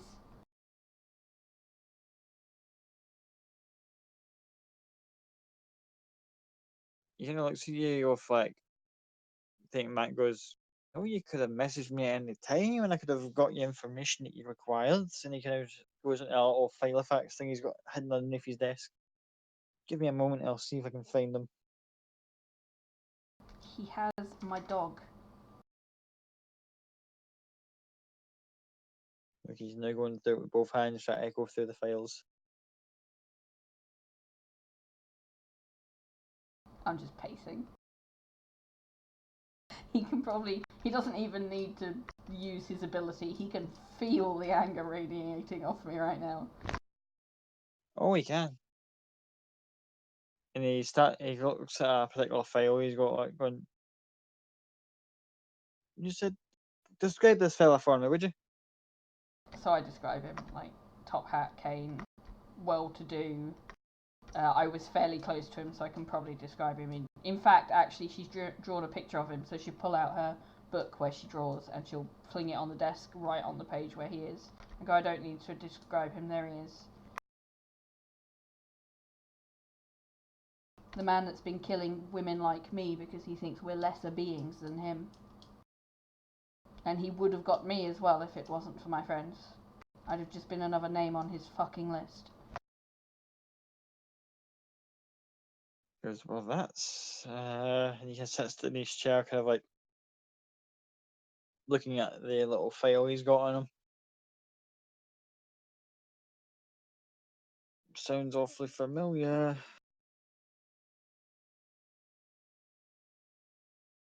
He goes, are you sure this is the guy? I'm pretty sure it's the guy, considering I was with him last night. He walked me into a garden, told me people like me don't change, walked away and left me to get stabbed by a shadow demon that he summoned. Because otherwise, where the fuck would the shadow demon have come from?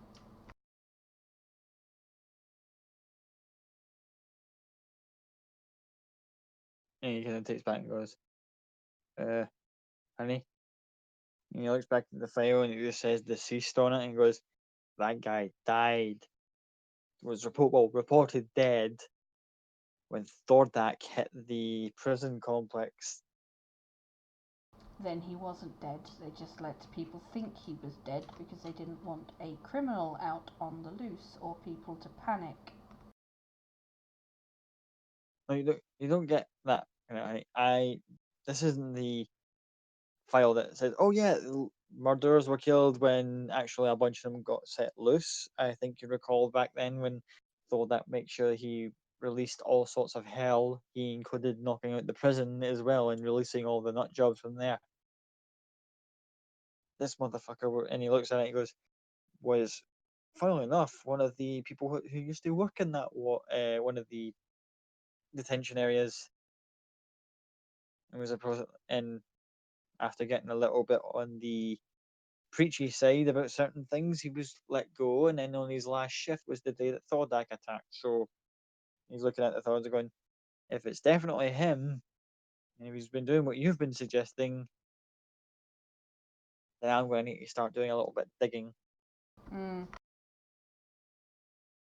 And quite promptly by the sounds of it. Mm-hmm. Believe me, if I find him before you do.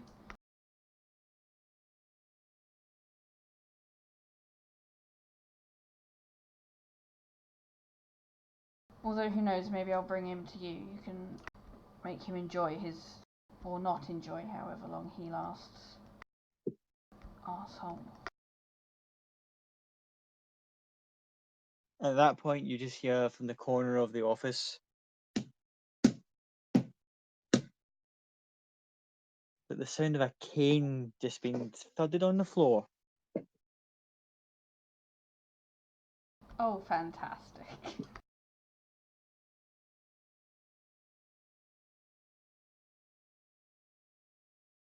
Do you go outside the office?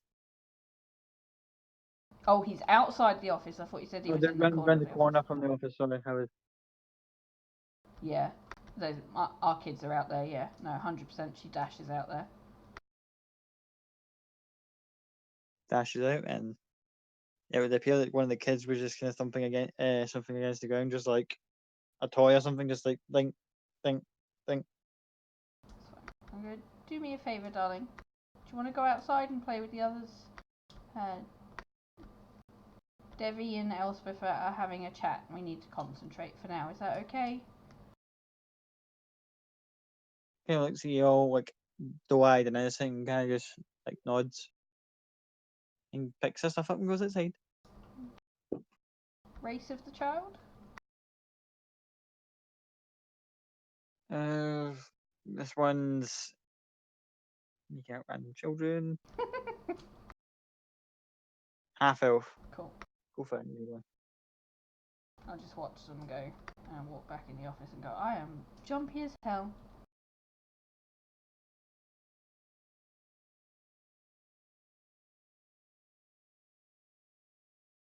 How long do you think it'd be before you have some information and know where he is? Soon. Good. Let me know as soon as you know. Until that point, I'm going to try and find my dog.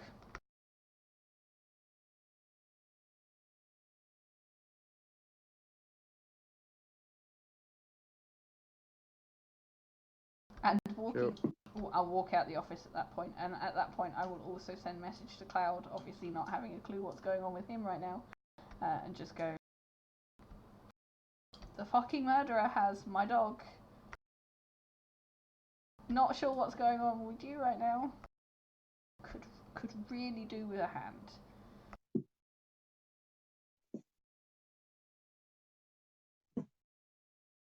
And with that, let's jump back to Cloud. Just as he gets that message, the good doctor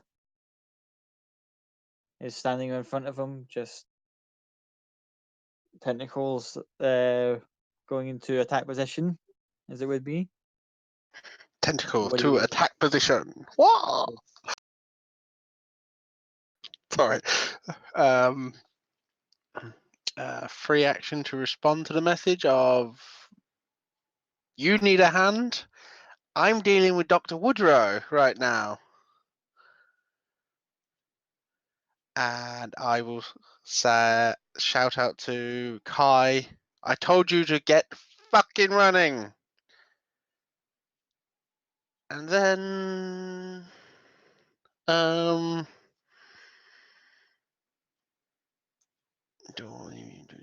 I in? I'm in melee range with her, aren't I?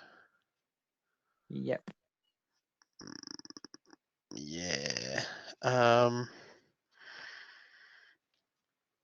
Yeah, let's do something stupid. I'll use my action to do 2 attacks on her.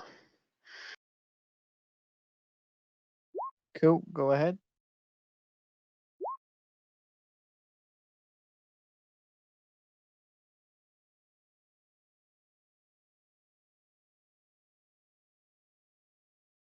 .24 and 26 both hit. Awesome. First one is assassin, or whatever.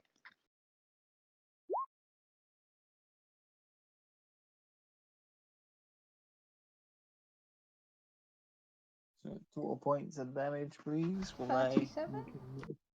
37. I think that's me That doing my can maths be- correctly. 21.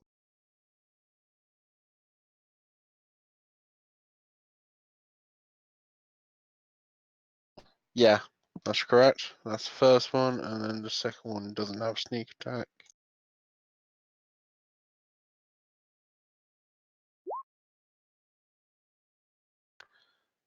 So yeah, an extra 13 on top of that.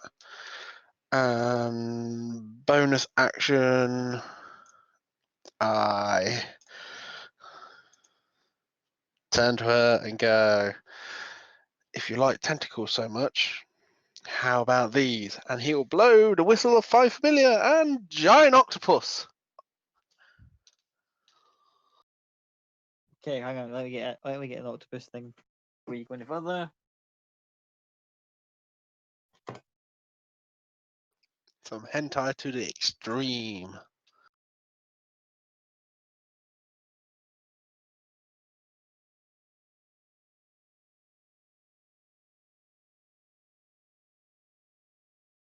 Now this thing, being of course its size, is just filling and crushing all the little knickknacks and stuff that's all in Kai's house. It fills up the almost entirety of the room, just like fucking random octopus just appeared. And give me a second, I'll do the damage count on 13, 40 points altogether, I believe. 50 points altogether. 50 points, okay. Can't do math. And then she needs to make a strength saving throw. No, just a straight strength strength check. Sorry. Okay, let me see. Give me a second. Well, that's going to be painful. Yep, I knew that was going to be bad. And she just gets all wrapped up in big tentacles. And Cloud just looks back to see if Kai's started running yet. Kai's back here, kind of ducked behind the little side room. And with that, I believe it is the doctor and her little minions' turn. And the cranial rats are going to do a thing with the octopus. Now, I hope you've got the octopus stats there to make this a little bit easier. I do. Great. As Dr. Woodrow is going to do, dominate monster. Well, shit.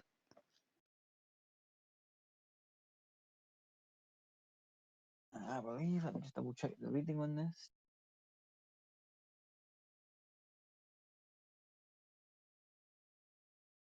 Wisdom saving throw, and her spell things is okay. That's roll me the save for the giant octopus.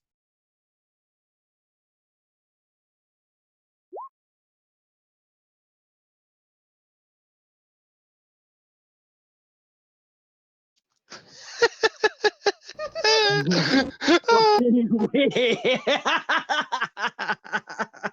I don't know what the save was, but I'm pretty sure a natural 20 does it. You know what? Fuck it, natural 20 does it. However, I need you to make an intelligence saving throw.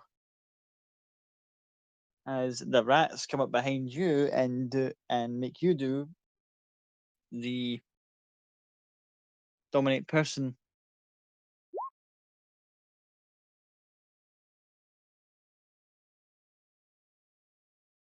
Saving throw. Let me see.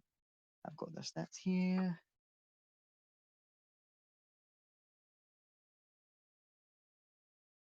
Well, are you a son of a bitch?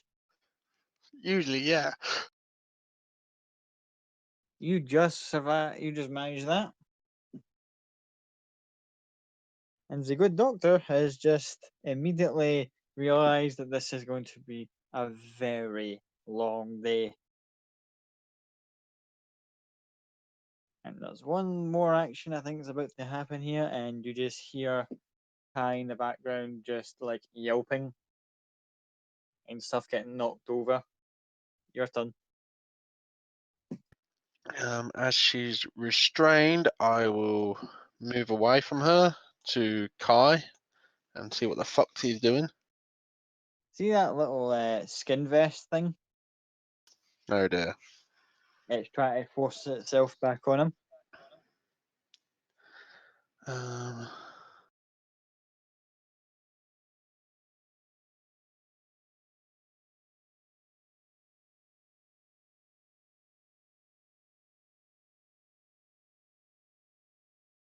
I've got a stupid idea and I think it might actually work. Give me a second.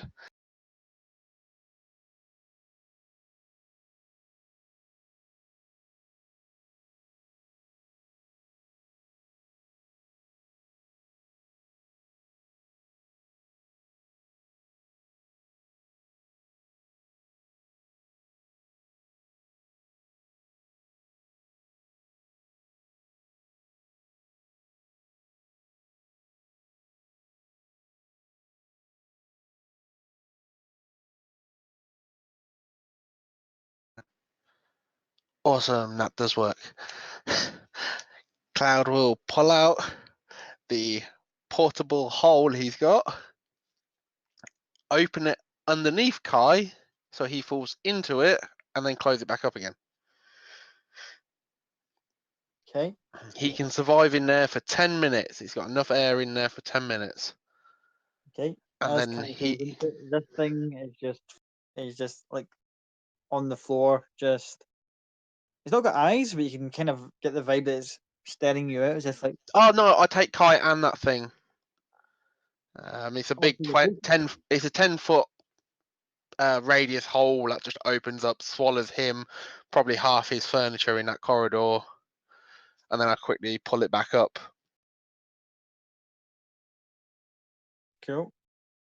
I'll use that as my action, and then I will literally just use my bonus action to dash and feline agility, the full what's that, 30, 60, 120 feet out of there.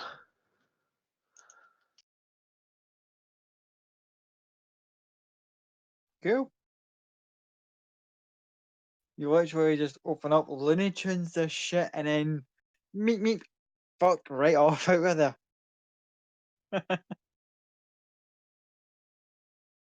So yeah, that combat's finished for the time being, and you can get the distinct impression when you just hear the voice of Dr. Goodrow coming in your head and going, I will enjoy feasting on every single one of you.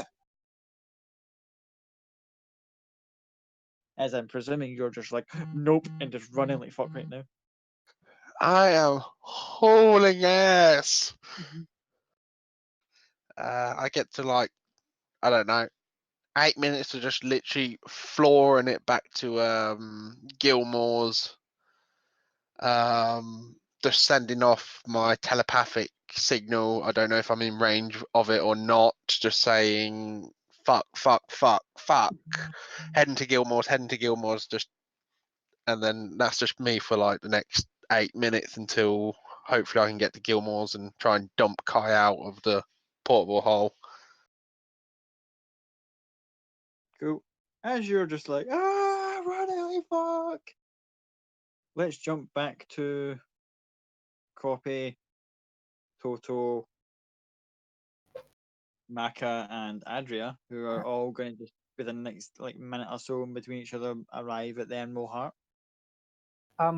When I arrive at the Emerald Heart, can I just kind of take a small detour and see if I can get any information about the guards who are on staff and to see if I can get any information on Benjamin Cassidy?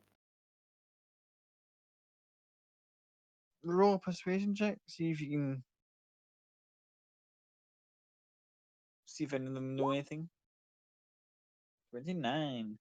They know that he's a member of the class, Hmm. that he's a hard ass, and a pretty interesting fellow in terms of, yeah, you make a bad guy, you get on his bad side, he's gonna make you hurt. Any information like where he lives or kind of where he tends to work more often than not? He actually lives in the more kind of upper end of Amon's kind of more well-to-do area. Hmm. When he hangs about very often, he has a very set routine. He chops and changes regular enough that people can't get he's completely predictable all the time, but you'll think, oh yeah, he's predictable, then you'll suddenly he knows well enough to keep people on their toes kind of thing, running his routines and shit. But Hmm. you do get the sense of you're getting a rough pattern that with a little bit more digging you can probably narrow down in. Hmm. Cool. And then I'll just go back and meet with Toto.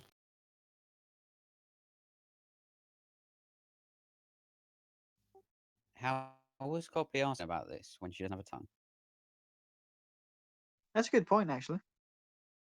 I just went with it. I would guess I wouldn't necessarily kind of ask people. I'll just kind of look around to see if I can find any information. I don't know whether that's more investigation. I can re-roll it if you want. I would say that the people you talk to would have thieves' cant, and you'd be, because you're asking just basically, you Cool. guessed that the guards aren't exactly the typical lawbringers. Not exactly, scum and villainy, but they're not exactly we're cops.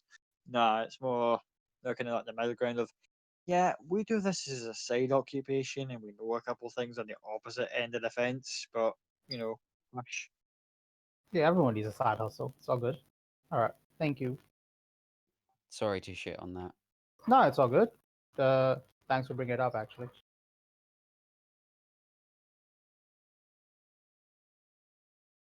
And then I'll go and kind of meet up with Toto and Maka and Toto's girlfriend.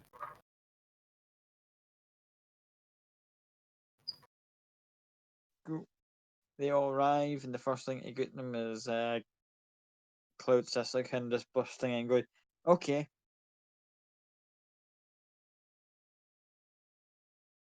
What can I do for you folks? Oh, we were just out for lunch and our dog's gone missing. So I was just kind of, bringing her back. Just waiting for a friend. Yeah, I kind of almost like a side glance. Okay, there's a lounge you can go sit in. Be a little more discreet rather than just standing around like spare furniture. Adria, there's a little thing for you in the office. She kind of almost takes back as if, oh, really? Excuse me, guys, I'll be back in a sec. And she runs off to the office.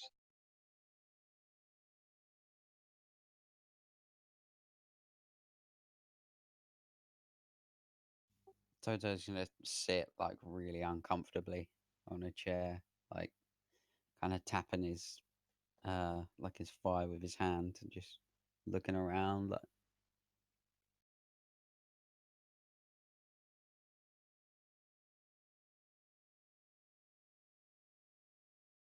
It's a very nice establishment they've got here.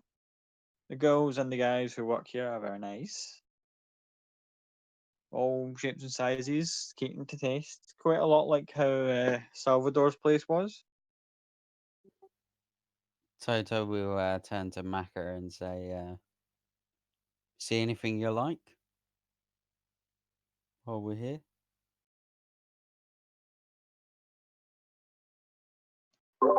Mm, no. Probably for the best. Got a dog to find. A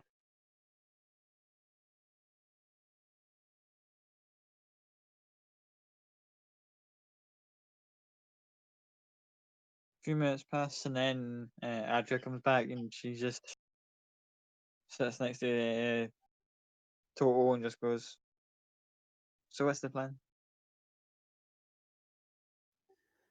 Well, we're just waiting for Elizabeth to get here, and I don't know. I guess try and find Elspeth and Cloud. You know, people do this a lot. Is it normal that people just fuck off whenever something happens? Yeah, I think that's. And she kind of just like head goes down a little bit and goes, "Yeah, people just do tend to, as you say, fuck off when things happen." I deserve that.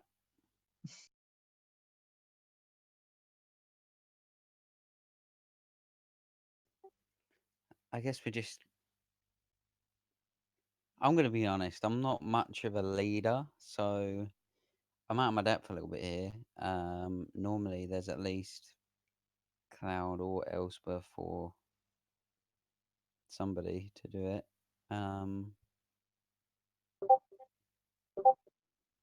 but so I'm just waiting for Elizabeth to get here, and then maybe she'll have an idea of what to do.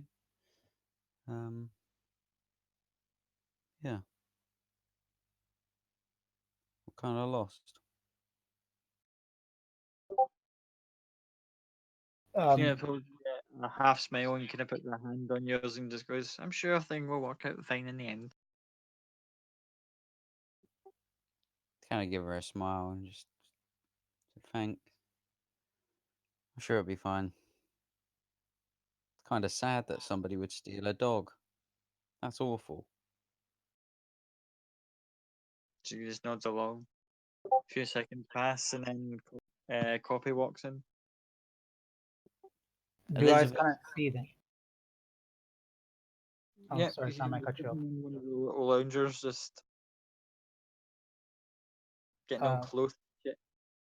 Okay. Sorry, Sam, you were saying something as well. I'm cut you off.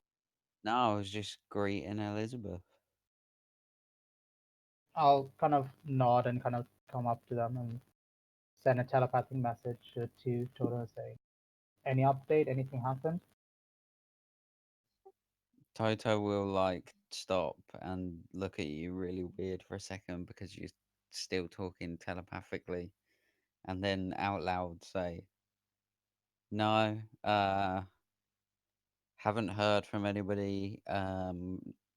We found a dog treat that seems to be drugged. Um, don't know where Elspeth is. Don't know where Cloud is. Um, haven't got a clue. You?" Uh, could I potentially have a look at the dog tree, kind of sniff in and do a bit of investigation to kind of able to work out what exactly was used on it, with my kind of experience with poison and everything? Sure. Um, Have you got a poisonous kit or a alchemy kit there?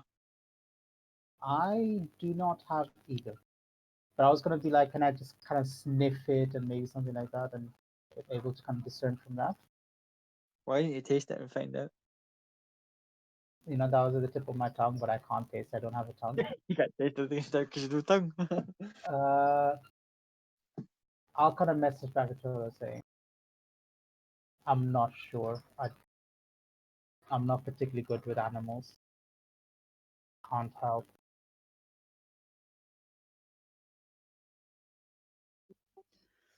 Okay. I honestly don't really know what to do here. I mean, somebody's stolen the dog. It could be anybody. There's no point in even looking for who it is when we haven't got a full group. I mean, Toto just shrug his shoulders. Just, I'm out of my depth.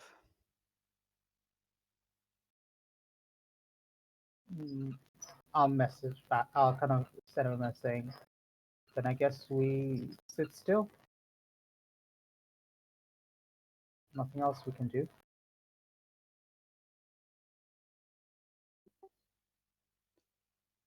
Let's just fuck this day off and just. If they're already out looking for the dog, if I'm sure Elspeth and Cloud are together running around looking for the dog somewhere. You know what they're like? They're super smart. They probably found the dog by now. Um, let's just fuck the day off and just have a drink. Can we get drinks here? I'll turn to Adria. Can we get some drinks here? I'll pay. Are you working? Can you drink? We should all have a drink. Let's drink. And he goes, well, I can go and get some. I don't mind going to the bar. You stay put. You do it for work. You're not working now. I'll go get it. Um, but yeah, so I'll get drinks for everybody. Let's get fucking drunk. Cool. You get around the drinks in total cost of about 5 gold piece. Pretty decent swill considering, and you just drown your sorrows and wait news. Oh yeah, Toto wants to start getting smashed, and he's gonna insist that everybody else drink heavily with him. Yeah. After about a couple of drinks, can I send Toto a message saying, so is this how you deal with your problem? I'm not seeing any problem. Cloud and Elsworth have got it. They've got it covered. Otherwise, they come and find us, right? Otherwise, Ah, somebody would let us know what was going on. But no, no, just leave us here, so everything will be fine. So So how drinking help us to find the dog? Shit, I don't know where the dog is. I ain't got a clue. I've given up. They must be out finding the dog. I'll message him again and say, why do you rely on others so much and not on yourself? Because I'm I'm I need other people's help. I'm just a small man in a big world.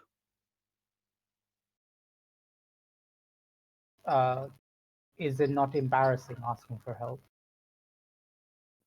Nope, never.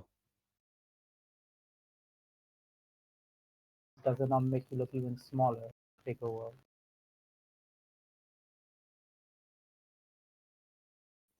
Are you embarrassed of me?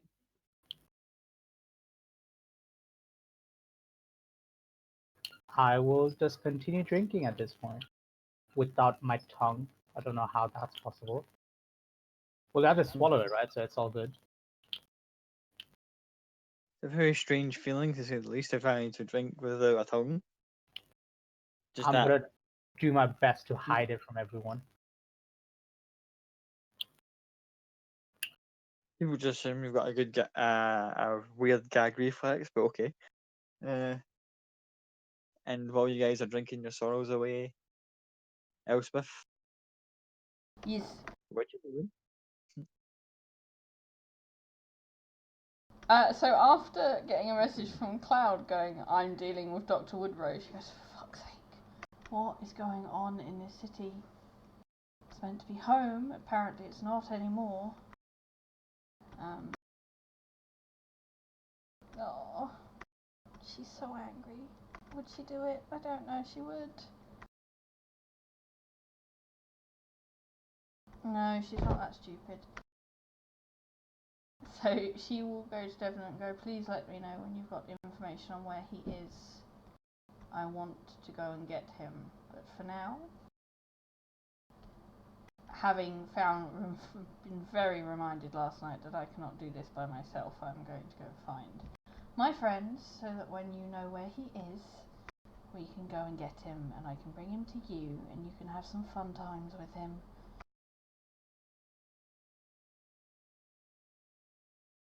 Yeah, I guess you're sort of knowing look going, careful there. I think there's a couple of cracks starting to appear in your little porcelain face. Don't let him get to you. It's what he wants.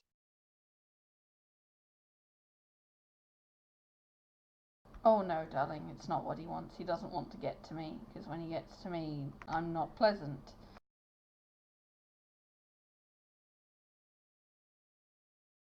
So,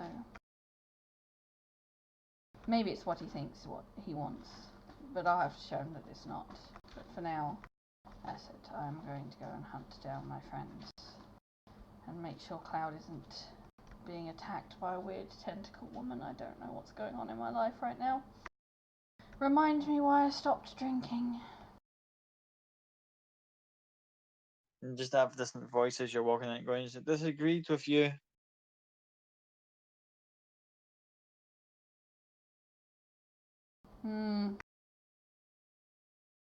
So I'll walk out and I will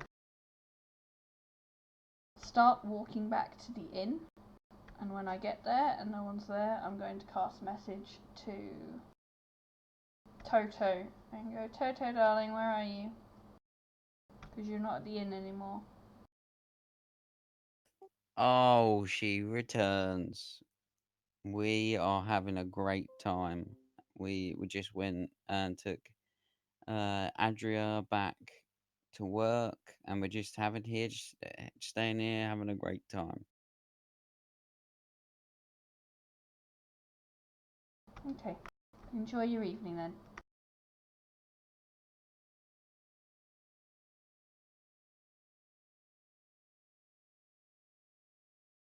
And then I'll cast a message to Cloud and go, are you dead yet?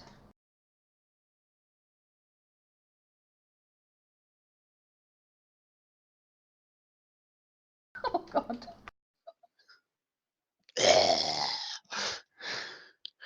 No. I assume Cloud might have gotten to Gilmore's by now. Yep, having pretty much done the marathon in a minute. He's eventually got to Gilmore's with like a minute to spare. Get to Gilmore's, burst through the shop, open the portable portal, and pull Kai out with probably that thing still trying to grapple him or such. Say,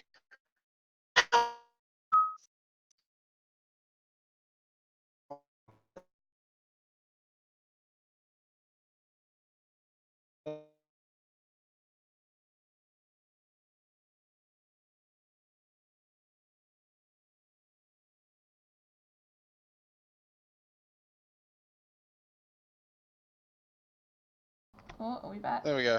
Yeah. Alright. I think everyone's having the same issue because I can see lots of people leaving and coming back. in the DM Yeah. channels. That is gone. Slight technical hiccup. Might have to change Discord rooms because mine is still red. You want to jump Oh, mine just Jump to the drops other there. side. Yeah, back up? yeah. Our backup one. I'll go.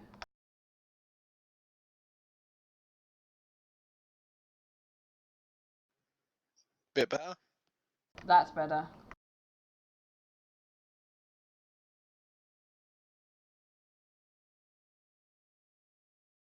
How's that? It's better, I think.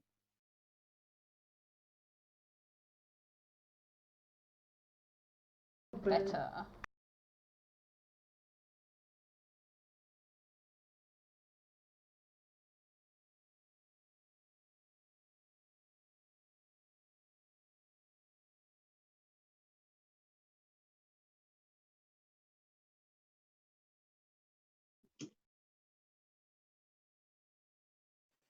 There we go. All back.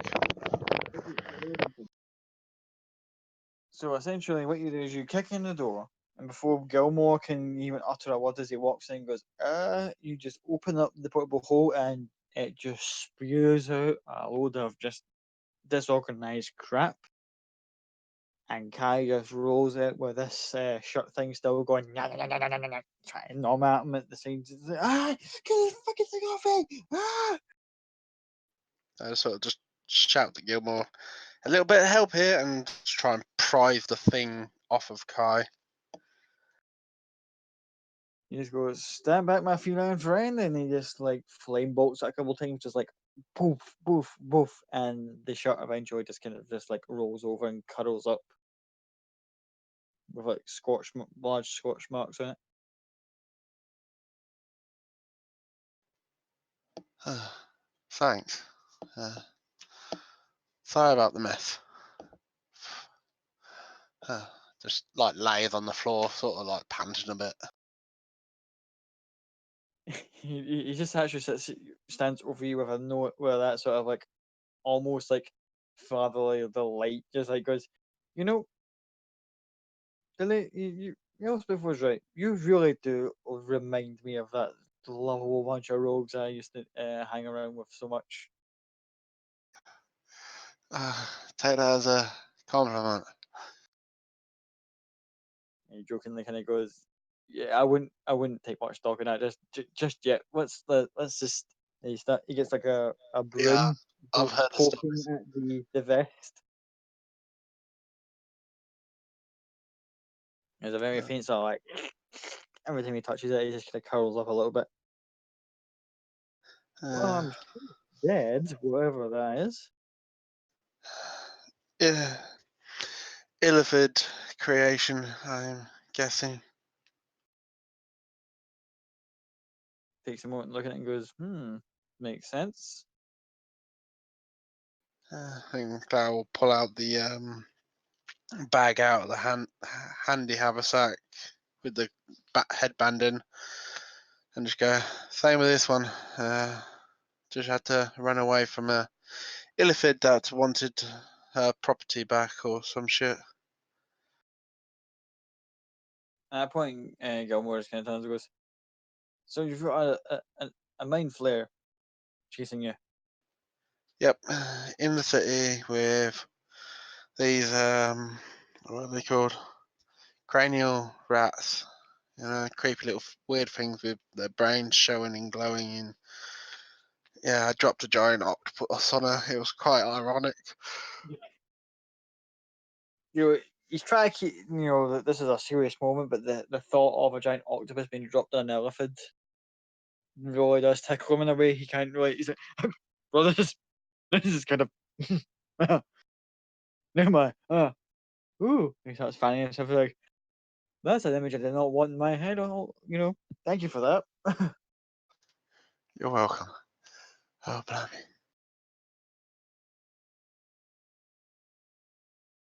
Kind of pulls out a kind of flask of water and just goes, yeah, I think you need this. And Cloud just sort of takes it and says, thanks. takes a deep breath and just looks at Kai. You still alive there, boy? He's just like face down on the floor, just like, why me? Why is this happening to me all the time? It's because you research at home and nobody can help you, you muppet. I've told you this.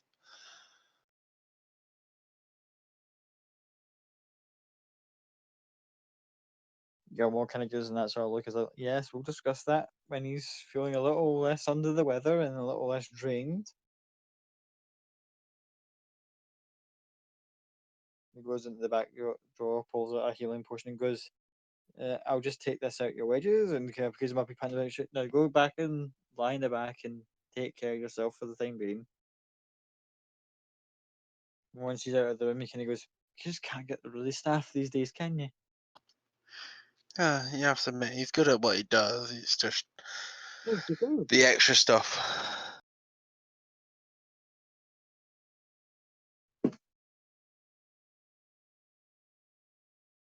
But yeah, I'm pretty sure I remember you're like friends with some of the people on the council or something.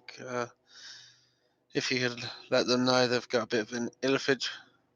Well, I've got an illithid problem, but it's in the city, so my problem, their problem. Potato, potato. Well, I'm not an expert on the subject, but I imagine that if you've pissed off an illithid, but you've given her a bit of a, I call it a bloody nose. Do illithids have noses? And you can just as do they have noses? Otherwise, when you get any gestures like punching of the walls, or like otherwise, you know what I mean. Yeah, it's going Yeah, to be a case that she's probably going to keep out of your way for a little while. That being said, when she does come for you again, you better be prepared because they don't have a reputation for half measures. From the sounds of it, you and my favorite assistant here got lucky.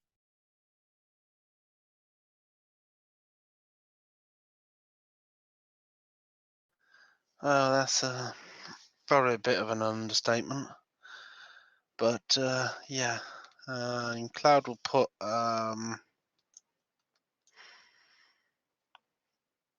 100 gold on the table for him and say 50 for the health potion and another 50 if you try and keep the dopey bastard alive.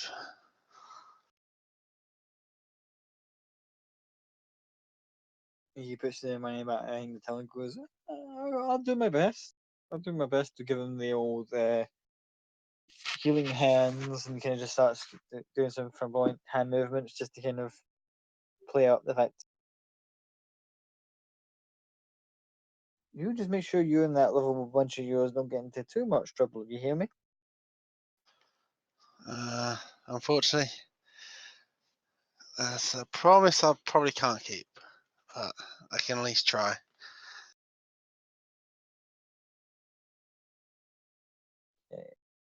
Gilmore goes into the back, check up on Kai for a moment. We jump back to the Emerald Heart. Would all those present at the Emerald Heart who are drinking, please make me Constitution saving throws, please? I'm not drinking that heavily, so I'll probably just have the one drink which I've been nursing this whole time.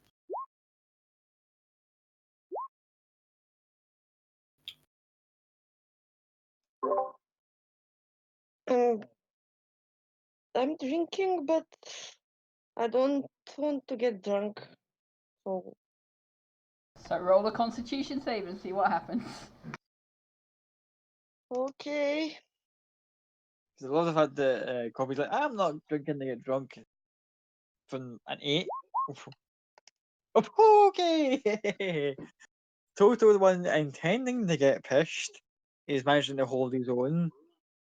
Kobe and Maka, by the looks of it, you guys are just. Couple rounds later, you are just like, yay! Dogs should go missing more often. This is fun. Yay. Just pissed. Absolutely.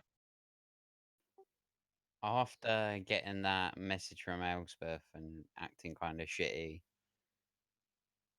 another drink, and then I'm probably gonna look at my companions and just be like, "Oh shit! All right, come on, Toto, get it together." All right, Adria, have you got any way of sobering these guys up, like a restoration or anything? Something we can sober these guys up quick. Yeah, I can do that. And she just walks over with a little holy symbol in hand and just with a little tap on the head, just like boom, removes the effects of the alcohol from both Maka and Coffee. I'll just turn to Adria and I'll just go, thank you so much. Elspeth would have killed me if I'd have come back with these two massively pissed up. We're gonna head back. I don't really know what's going on. We tend to get in trouble a lot. I would really maybe say we put a pin in it for today, and I'll take you out somewhere nice next time as a massive thank you.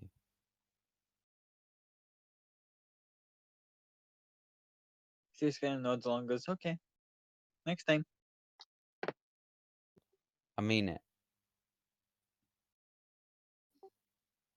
All right, Maka, Elizabeth, Elspeth's back at the tavern. Let's go back.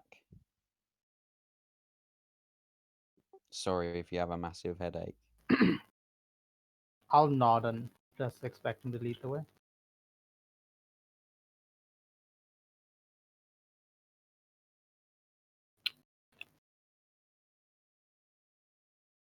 I'll start leading the way back. You lead the way back. Takes you a little while, but you eventually get there. In the meantime, Elspeth, you're at the second tavern, just chilling out. What are you doing? Starting to get quite late in the evening. All this running around.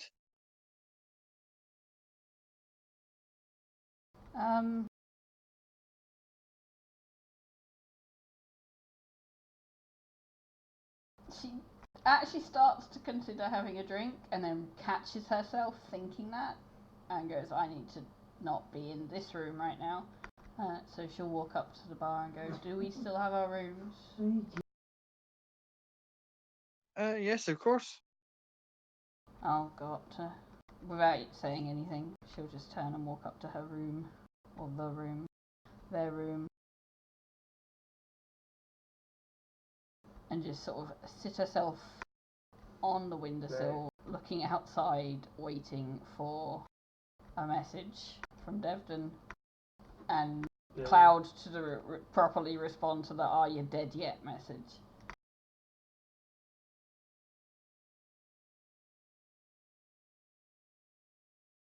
Bit of time passes, you can just hear a little bit of hustle bustle of the nightlife until it starts to get really dark outside. And then there's a very sharp scream from down the street.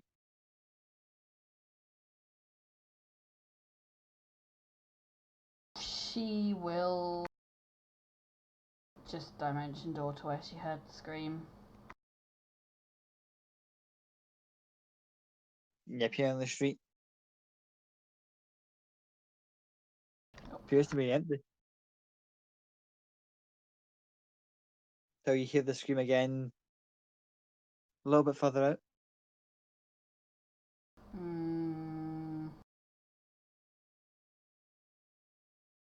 At that point, she will cast message to first Cloud and then Toto, saying exactly the same thing. Was in our normal inn, heard a scream, went out to the scream, now I can hear the scream slightly further away. Excuse Jason in the background. He's winding up the cat. And I will go. I'm going to wait here until you guys come because I have a feeling this is a trap that I do not want to walk into.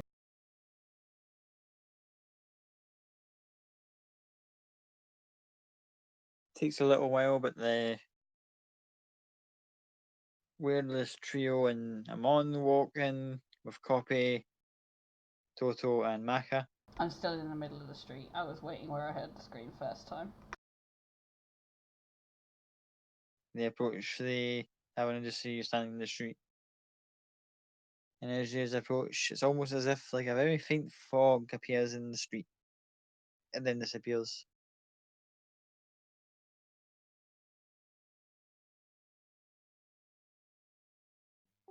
I got your message. What the fuck is going on? I don't know. I sent one to Cloud as well, but I don't know what's going on there. He's not with you. No, he's not with me. He was dealing with Dr. Woodrow. What? Alone? Apparently so. Fucking hell. I heard a scream. I came outside to where I heard the scream. And then when I got here, the scream was further away. And there is an odd fog that appeared and has disappeared.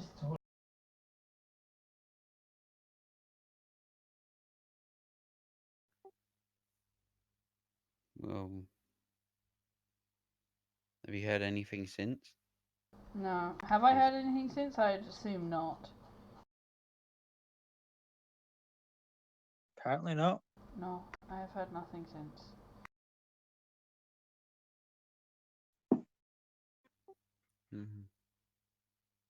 Maybe we just leave it. I'm uncomfortable with that idea. If it is someone that I've just let get murdered because I was too worried about myself, I would rather know than find out in the morning.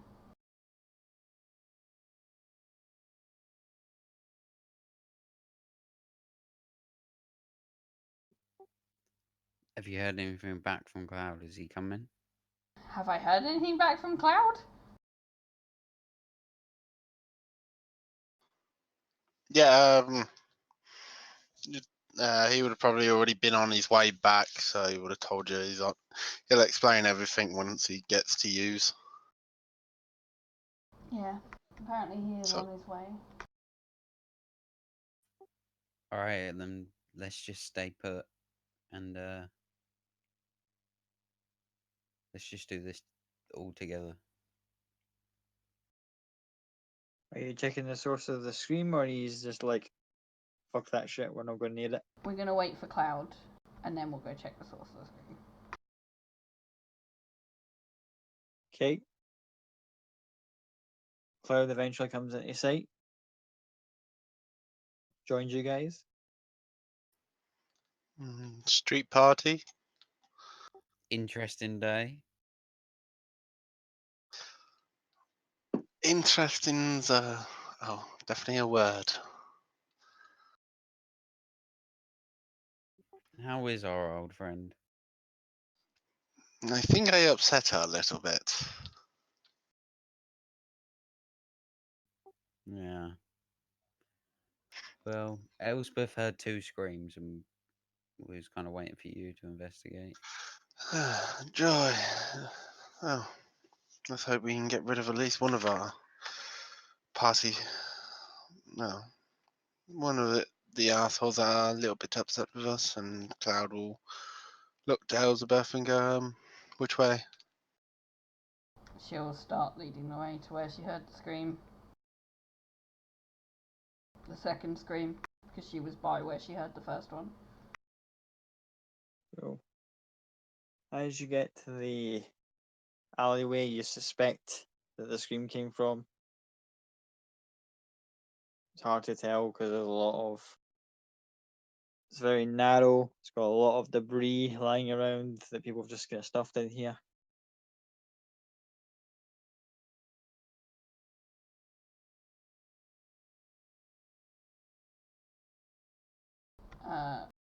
I don't have light. I have dark vision. No, I have 60 feet of dark vision.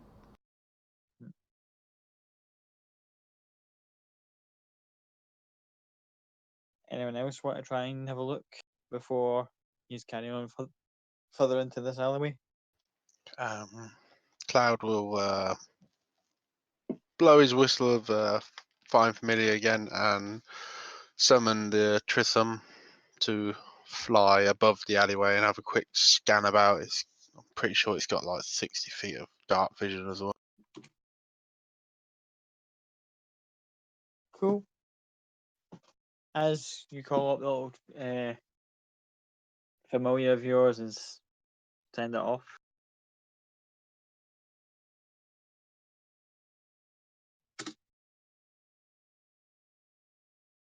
Can you just hang back and wait for it?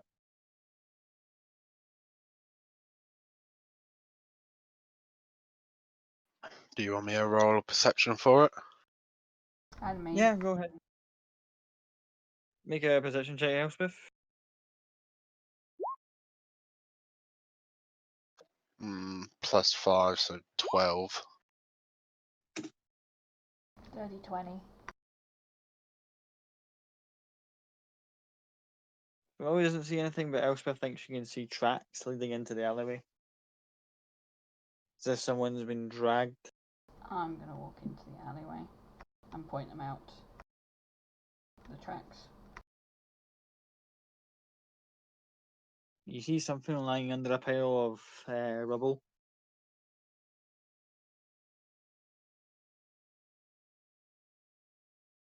Oh, I'm going to point out the thing under the pile of rubble.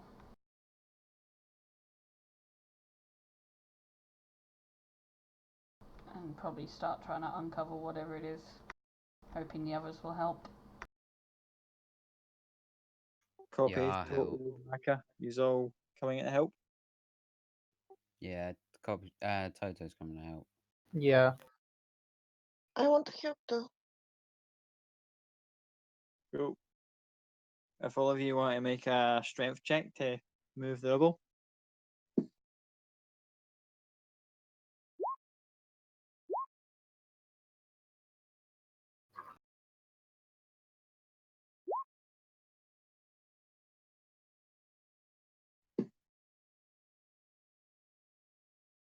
Okay. As you all lift up the debris, just about getting it there. Enough to get that stuff at the road. You look down. It's a mannequin. And I want all of you to make intelligence saving throws. As you turn round in shock that thing's seeing this thing as not a real person. Turn round, that's not Cloud. As you see the tentacles coming down out of her face. The good doctor is going to do a mind blast. And the saving throw we have. Hold on.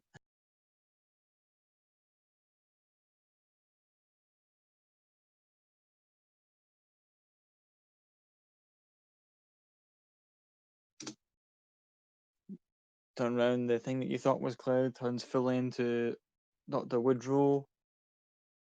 Fires out a psychic blast. 16 points of damage to Toto, Maka, Copy. In fact, actually, 16 points to Toto and Maka. You guys are stunned. Half as much to Elspeth and Copy, and you guys are currently, you're unaffected. So the others are stunned. Cloud, my boy, you're a good minute out, but making your way. You know, I've had a good run today, so just taking a good walk and keeping an eye out.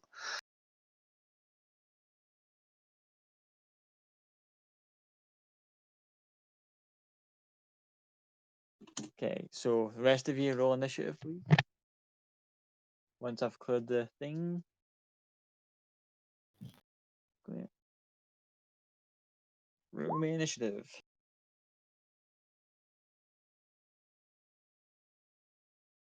The tracker's not up yet. No, hold on. It is, isn't it? Mm-hmm. Toto. There's now 2 Totos on the board. I'll That's all let we you run need. into it.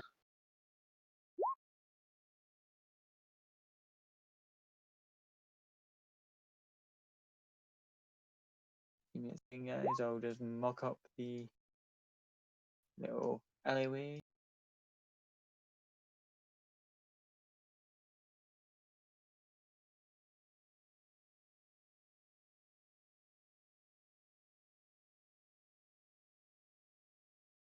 Do you draw this like with the mouse, or do you have like one of those tablets?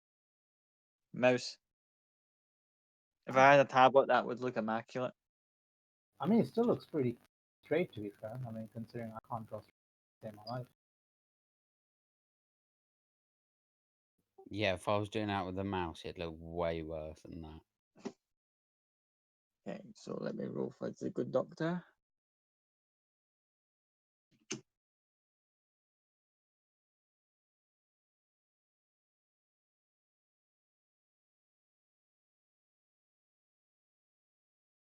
So yeah, sorry guys, but that was just too good an opportunity to pass up.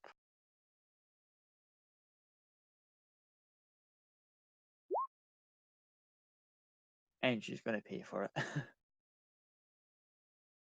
So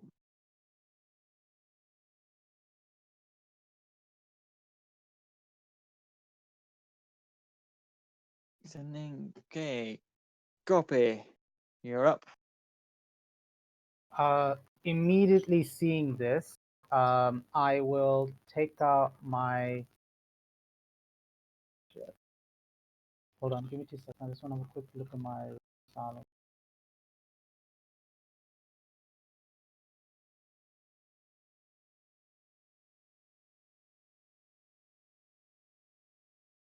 No, that's way too far. I'm just going to kind of dart up around there. Would I be able to use bonus action hide? You can try stealth with disadvantage because she's got you here. I said I would, so I'll do it. So 28. You had a doubt. Yeah, you seem to have disappeared out of our immediate vision. And then I'm gonna turn around from the side and just shoot her with my short bow. So that'll be with advantage then? You would think, if it weren't for the fact that she can telepathically sense where you are. Cool. Then it's just a normal short bow. Yeah, you've. Shit. Oh, Can I say like my string snaps or something? yep, string snaps. Fuck, I don't have anything. Cool. That's my turn. It's just going catastrophically bad for me at the moment in copy. Okay, so Toto stunned, I believe, would skip your turn, and you can make the saving throw again to see if you can try and break out of it. What is it? Intelligence? Intelligence, yep. Fucking hell, I got a -2.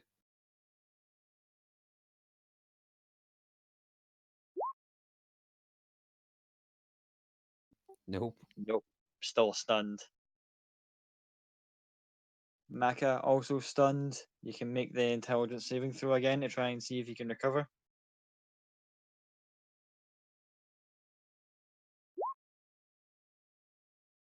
$17. Make it. So your next turn you'll be fine. And it's the good doctor's turn. Let me see if she can recover her Mind Blast ability. Nope, she does not recover it. However, taking note of certain things, she's going to just like reach out to Copy's men and goes, "You're mine," and tries to dominate the person on you. Counterspell at level 5.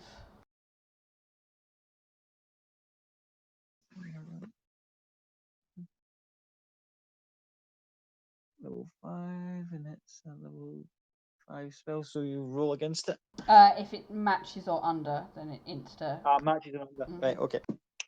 So you've cocked that. Much to the doctor's displeasure, she just looks over and just like, bitch, please. And you can just hear scuttling noises from a nearby sewer crate. Your turn, Elspeth. Yay! Yay! I don't know what I'm going to do, guys.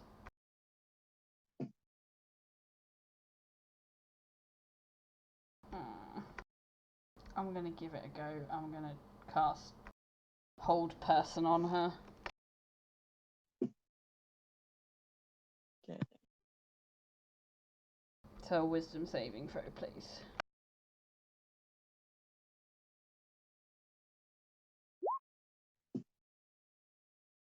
Saves it. Fuck. By 1. God damn my low charisma score. You almost get a hold of it, and she just kind of eventually, with a bit of difficulty, just shrugs off.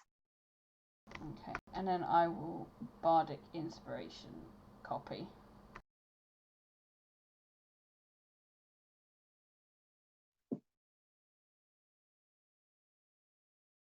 And I'm going to stay standing where I am. Cool. Next. Copy.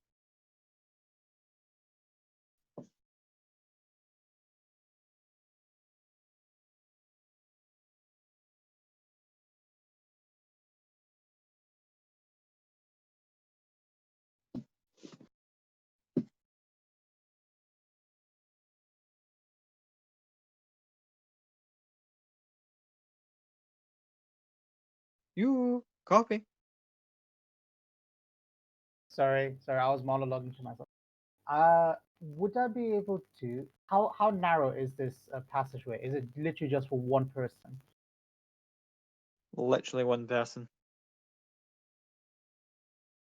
Using my bardic inspiration, would I be able to kind of come up and try to potentially use the wall as a means to parkour over and around this person, like so I can get behind this guy?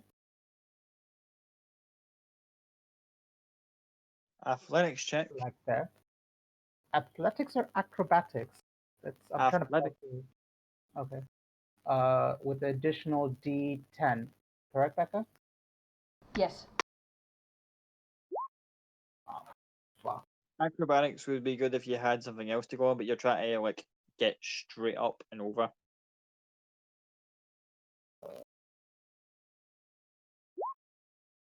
So that's 13.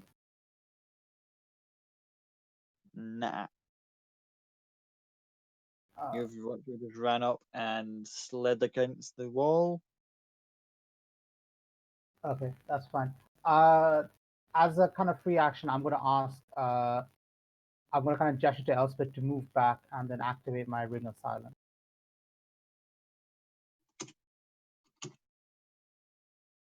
Hold on.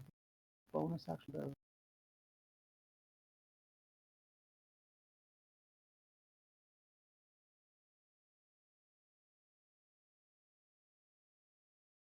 It doesn't actually say whether it's a bonus action or not, unless I'm reading it wrong.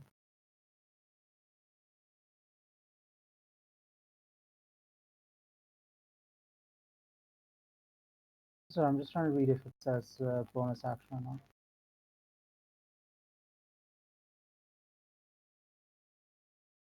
It doesn't say. So I'll activate it, take out my pistol, the only bloody one I've got left, and just try to shoot this guy point blank. It'll be a disadvantage, but I've got to do something. Cool. Try disadvantage. Attack with a pistol. 19. 19 hits. Yeah, and that will just be 8 points of damage. Okay, after trying to run up the wall, not having quite enough to get over and slide in front of the doctor, you see the tentacles start to reach forward and you just go, nope, and try and shoot her, get her on the side. And she's just looking at it as if like, bitch, you just shot me. I'm gonna eat you first. That's fine, and that's my turn. Toto, intelligence saving throw, please. As you're currently standing there like a Mortal Kombat character on a knockout blow, just like, wait, wait, wait. 15, 15. unfortunately, does not make it. The straight Ah. roll would have got you. The straight roll would have got you, but the -2 has fucked you here. Ah. Oh man, that is unlucky. Maka, your turn.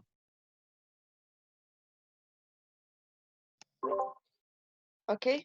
At first, I'm gonna activate Blade Singer Stance. And after that, I want to cast Blight spell. It is in my reach. Ooh, right. Constitution saving it. I think yes. It's Yeah, it is. Constitution. I love that as well.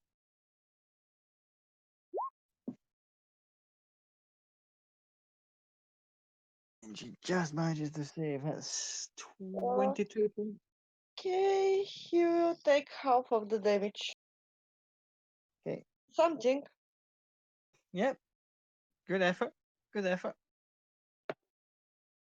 And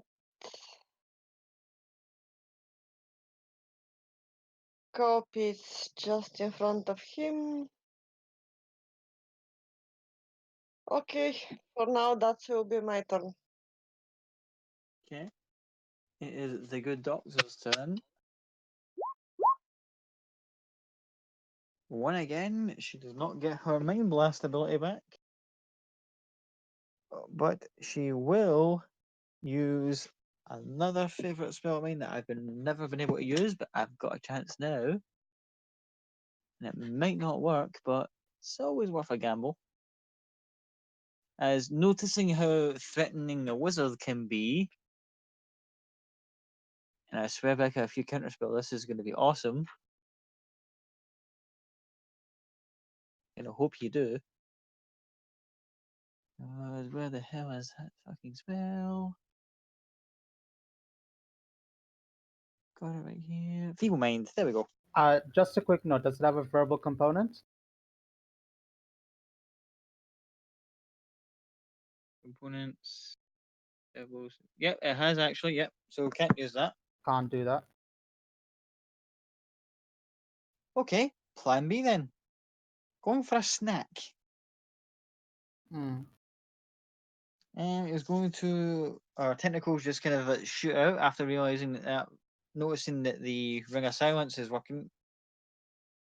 Tentacles just go boo and just attack. AC is 16. Y'all lucky shit. Misses. Second attack. Because I've given her 2 since the last time you've bumped into her.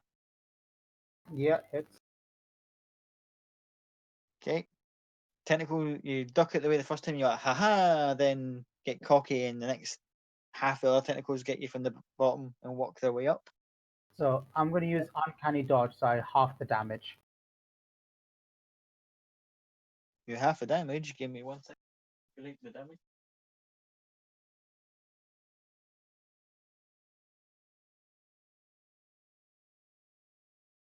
It is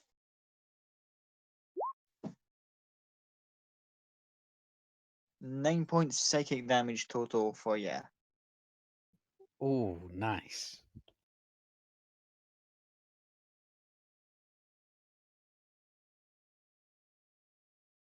Oh, and make a intelligence saving throw.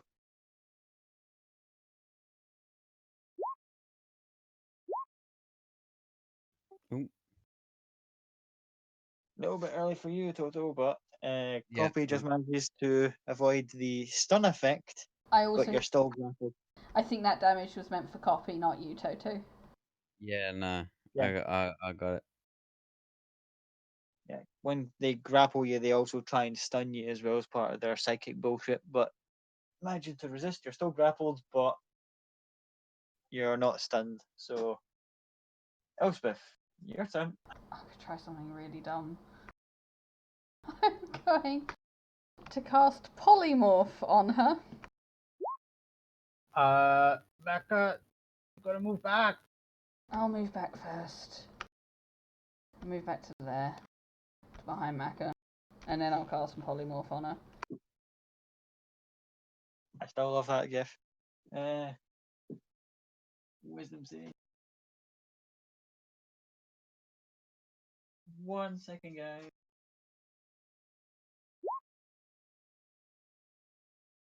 God damn it. Why are all her saves so fucking high? It's ludicrous. He's got 3 saves, and none of them are lower than 7. So dumb.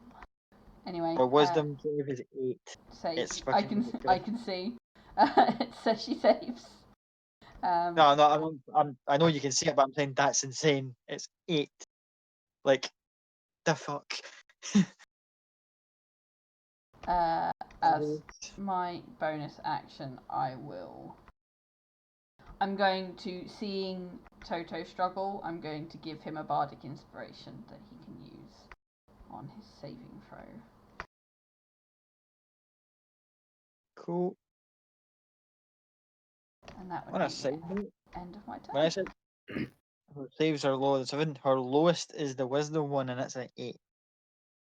She's got 2 other saves, and they're higher than that. It is bullshit, and I love it. Okay, Copy. You're currently grappled. Oh, sorry. Do you say I'm grappled or rooted? You are still grappled. Shit. You can try and break out. But that's the action, right? Would I just be able to kind of take a shot at her face even while grappled? I forget what the grapple condition. Think you can still attack while grappled, yeah? Look at the ammunition thing.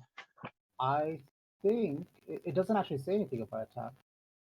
So I think I should be able to attack.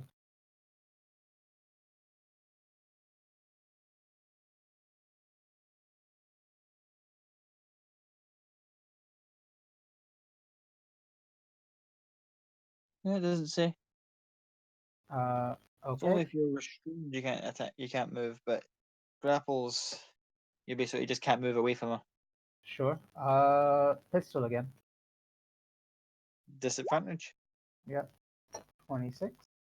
26 hits, and you're struggling against her, and you're just chipping away.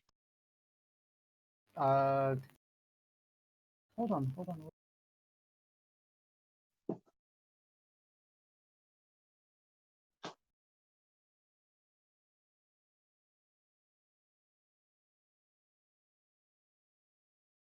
Would the disengage help me get rid of grapple? With what? Disengage. Nope. No. Okay. Then as a bonus action, I'm gonna take a deep breath and cast Second Wind.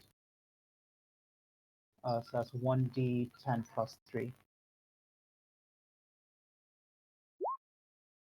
That's 9. 9 points.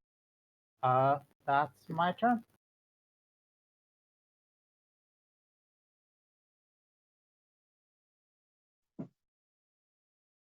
Toto, make me an intelligence saving throw and use your bardic inspiration if need be. Yeah. I'm probably gonna need it.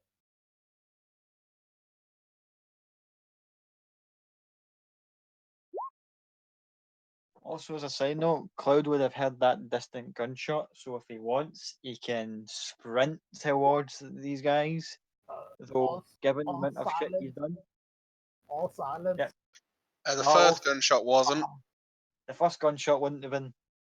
No, all of them have been. First one was a short bow.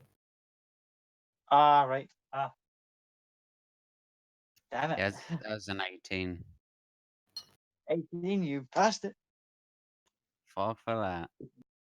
Okay, so your next turn, back to normal. Maka.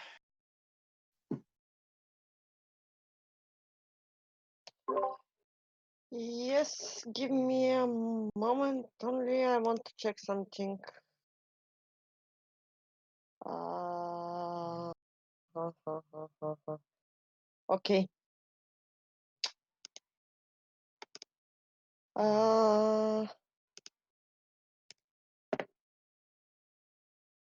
I'm gonna use Misty Step like a bonus action to come here. And like an action, I want to attack him with the weapon. Cool. Make Twice. an attack roll, please.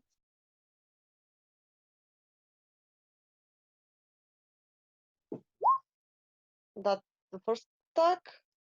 First attack. And the second attack. You do get advantage, don't forget. Oh, I have advantage. Okay, I will roll again. Roll the second attack again. First one really hit. Second one hits. Roll once more just in case you get a nat 20. Okay. There you go. Okay, for the record, stop with the backtracking. The other, but yeah, he hit, so That 18 points. wasn't backtracking. She had 2 attacks at advantage, so she took 4 swings. Right, okay, right. Heads up my ass right now. It's late. Sorry, guys. I'm asleep. But You're good, man. 22 points of damage. 22 points total from the last one.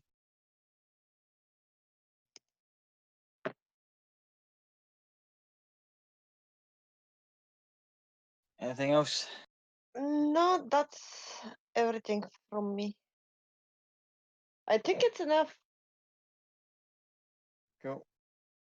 That's a good doctor. You know what? Going for doubling down on copy here. Grapple, so you get advantage.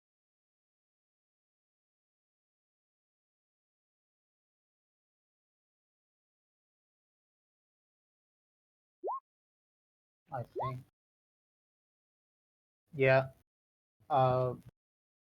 First one hits. Well, I'm only going to give her one with this one because it is extract brain. Great. This one I literally don't know how to come over from, but hey ho.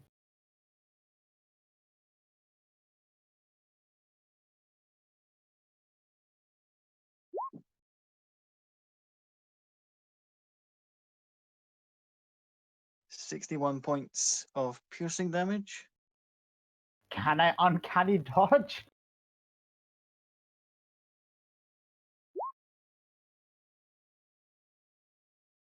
Can you uncanny dodge? Once per turn in it? Yeah. It's 1%. So that'll be 30 damage instead. Yeah. Cool. Holy shit. Thank the Lord I did second wind. Yeah. You would be dead otherwise. And at the end of her turn,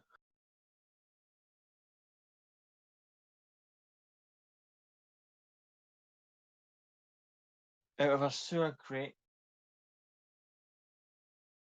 2 little groups of these rats appear. Elspeth, your turn.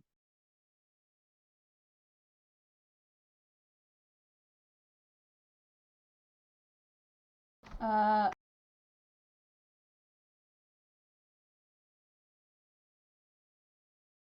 not having any clue if Cloud is on his way or not, if I was even communicating with Cloud earlier, I'm going to send him a message, which I assume will be my action, but that's fine. And I'm gonna go, hey, your tentacled friend has turned up. Might want to get your ass here and help, please. It's not going well. And then bonus action, once again inspire Toto.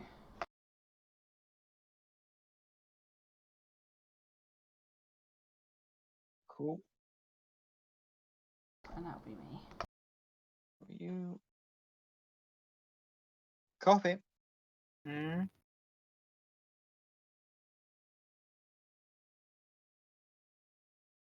Oh, sorry. I didn't realize the turn came so quickly. My apologies. I will. Fuck it. Double down. Take another shot with my pistol.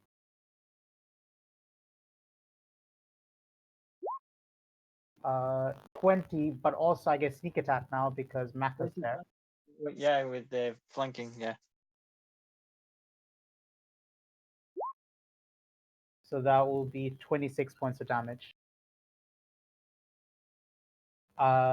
Then I will use my action surge to attempt to break out of this grapple. Cool. Is it Strength check. contested strength check, yeah? Just a strength check. Fuck. Yeah, I'm a chill.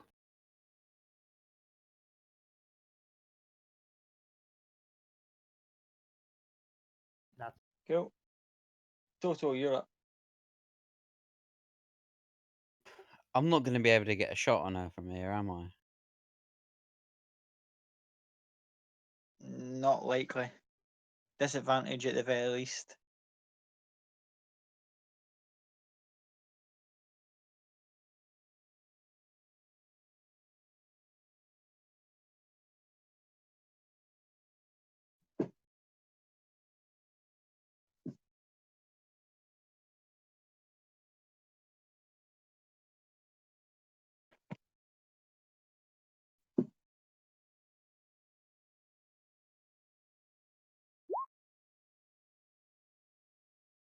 $14 for the first hit. On the rats. Yep. That will hit. It's 9 points. I'll hit him again.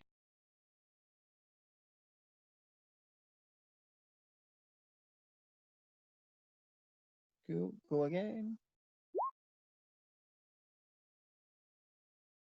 11, unfortunately, does not hit.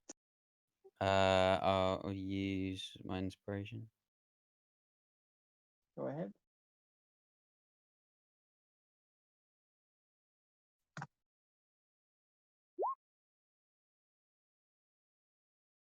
$17. 17 does hit. Another. Ooh, With, 10 points. with Colossus Slayer damage. They're smaller than you.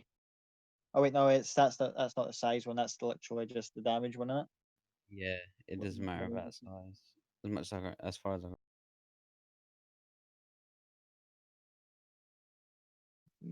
Yeah. Yeah, when you hit creature with a weapon attack, creature takes an extra Yeah, I 1d8. got it with the Colossus. The other one. It's the one that's literally the size difference. But yeah, it's But 14 points of damage on the second one. yep, that swarm of rats is heavily depleted. Cool. That's it. That's all I can do. Cool, Maka, you're up. Yeah. Do I still have advantage on the attacks? Mm-hmm. Yep, Okay. you're currently half of an elephant sandwich right now, so yeah. Natural 20 on the first one. The second one hits anyway, so it's 24 for the first hit.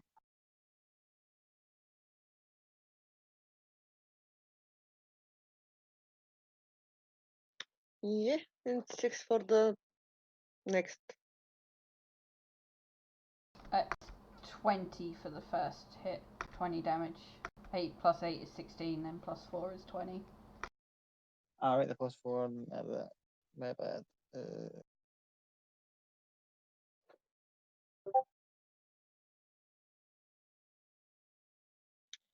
And that's all? That's...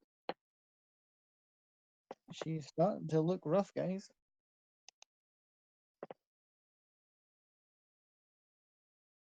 And again, still grappling copy. Going to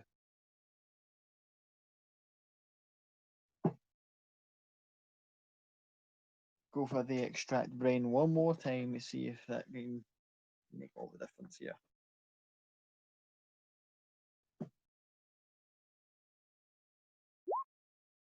I'm going to cutting words that. The 19. Go. Get a 3 or higher.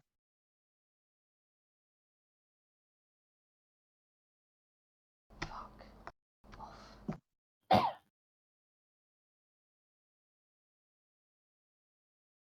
takes it down to an 18.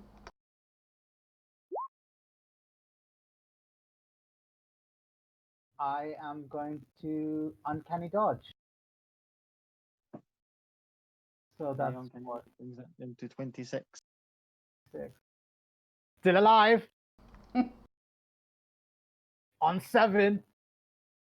But still alive. Damn it, I should have rolled that first. Well. Okay, next time.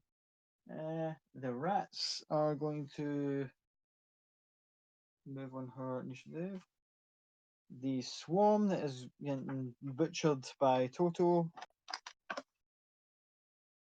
And dominate person. Let's go for that.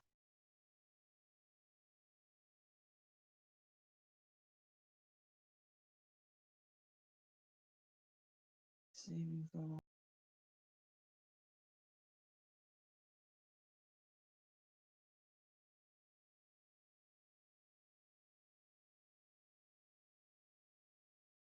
Make me a wisdom throw, please, Toto.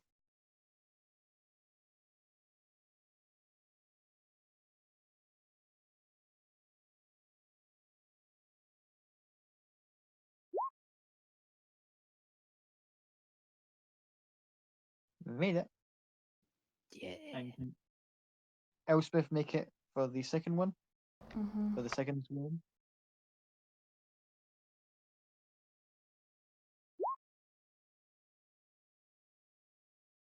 Made it. Thank goodness. And it is Elspeth's turn.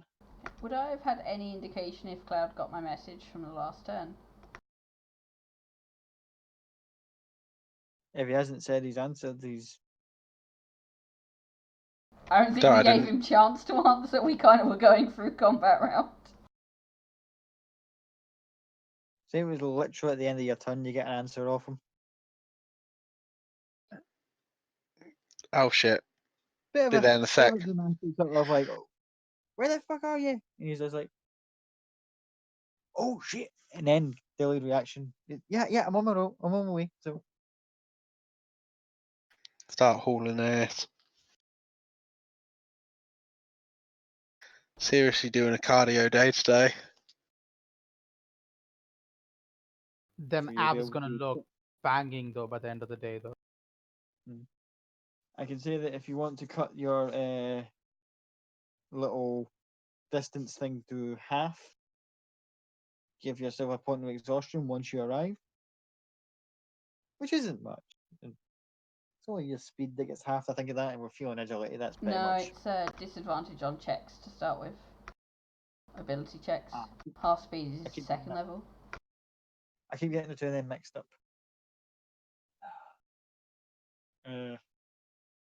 Yeah, so that's Elspeth's turn. Back to copy. I didn't do anything with my turn.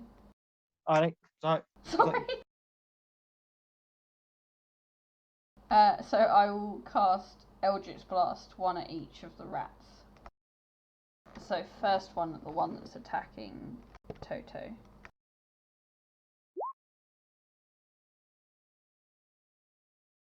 So a 10. Fire off and depleted numbers, you miss. Okay. So I will aim the second one at the same group then. That one's a 23. 23 hits. So 9 points of damage.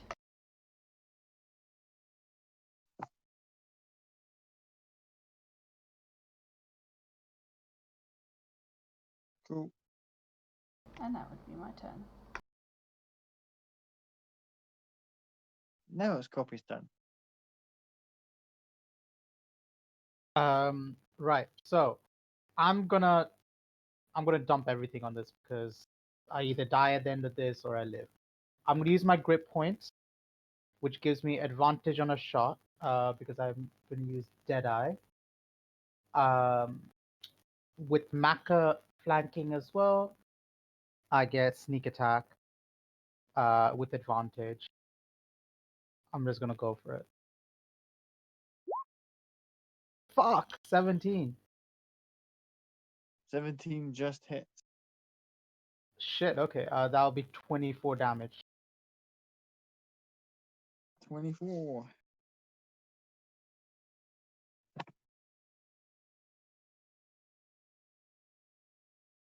That it? Yeah, I can't do anything else. Toto, you're up. Would you class it as an action if I was to quickly whip the flying carpet out the bag of hold? Pull the flying carpet out of the bag of holding. I would class that as an action.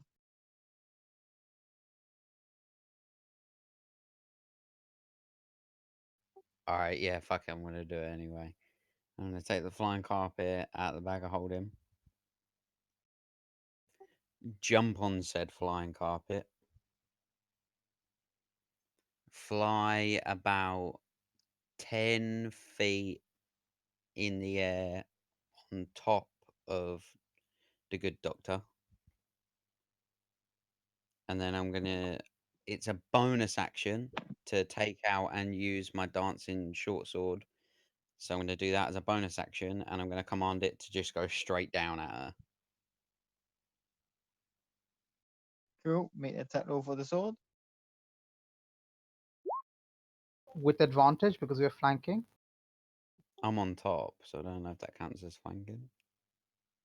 I'll say it was because it's like you've got her on like 3 sides. Okay.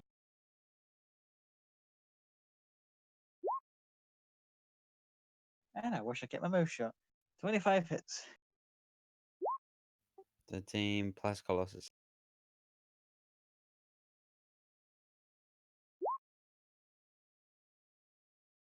16. Cool. She is looking badly hurt. That's gonna be my turn.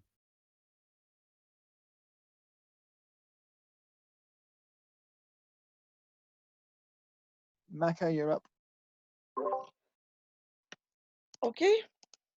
Another 2 attacks.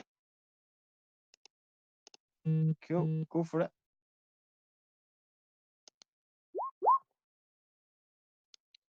17 hits. And that quickly. Oh, hold on. Like- Another one. Maka's rolled 3 nat 20s against this guy. That's madness. So 17 points of damage altogether for both attacks.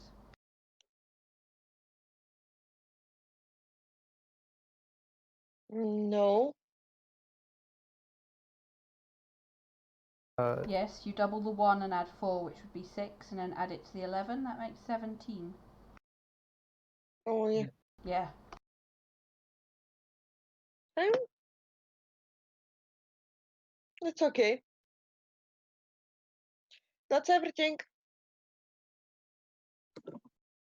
Cool.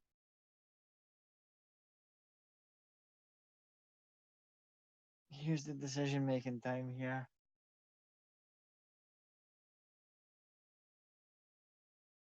Does she risk it? Does she risk it? Does she risk it?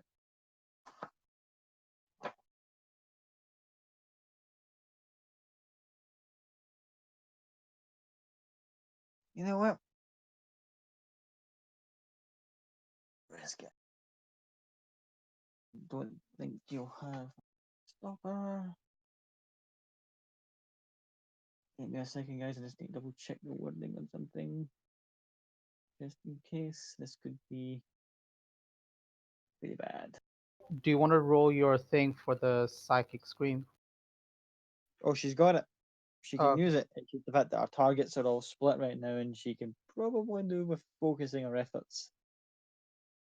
It's more a case of if she was to cast this next spell, is if case if she takes you with her. Well, if it's verbal, she can't. So I'm just double checking, and that would be a good point. She can't do it when it's vocal.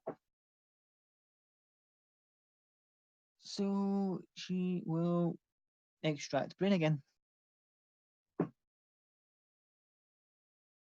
I had to double check just in case. yeah.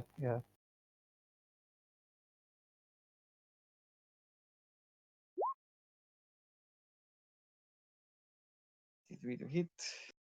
Yeah, that will definitely hit. Unless you roll all ones, I'm dead either ways.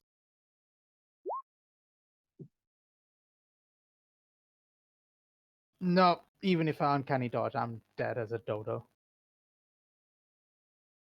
Oh, after valiantly struggling against the doctor, you all hear that.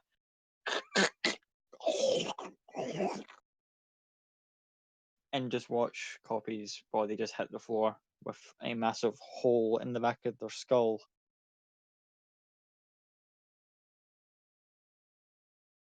So is that dead? Yep, dead. Pulls the brain straight out the back of the skull and eats it in front of you.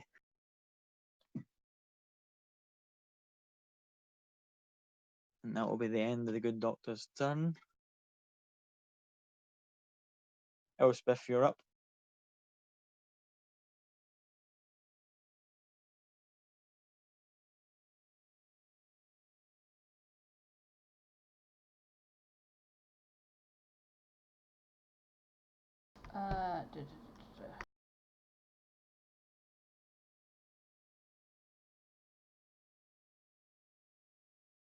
I'm just gonna Eldritch Blast these rats, I think.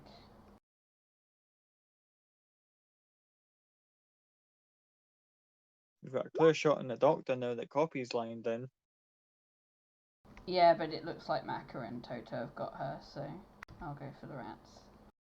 Because Fair they're enough. right next to me and I'm the only person there with no way of getting out, so... Okay, 12 hits. that's the damage group of rats for that one. So 10 points of damage on that one. Okay, you incinerate the last pile of them. The Cool. last couple. And then the other group is a 14, 14 hits. and that's 3 damage. Three-point damage. And that is... Individual rats are dying off, but the majority of the swarm are still intact. That's my turn. Okay. Toto, you're up. Oh, fuck. Okay, yeah, just bonus action, Hunter's Mark. Sky Sentinel.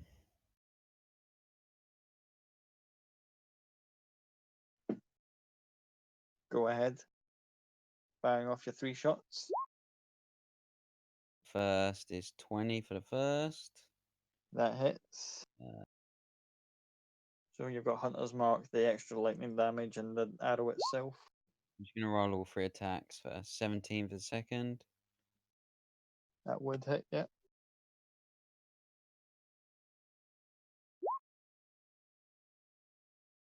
21 for the third.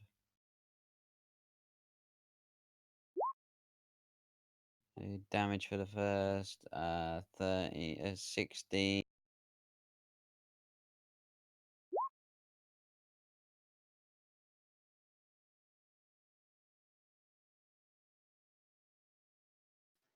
Don't 20, forget sneak. yeah, 24 for the first hit. Oh yeah, can I get sneak attack as well?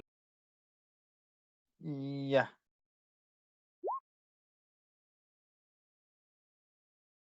Jesus, what's that? 11, 12, 13, 29. 29 points of damage for the first. For the You won't even need to roll the second attack, dude. How do you want to do this? just blast all three, just lightning damage straight into the top of the head from right above her. Cool. After devouring Hoppy's brain and throwing the body aside, just catches a glimpse, looks up, and just gets splattered by the hail of arrows coming out of the Sky Sentinel. She now looks like Jared Butler does at the end of 300. Good. I'll finish my action moving back over here. Cool. Maka, you're up. The elephant is dead. There's only the rats that remain.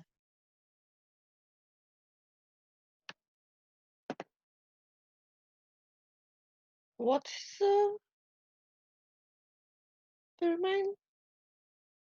The one pile of rats up here. Oh.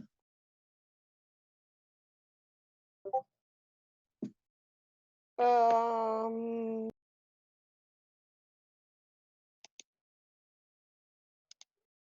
Okay, I have.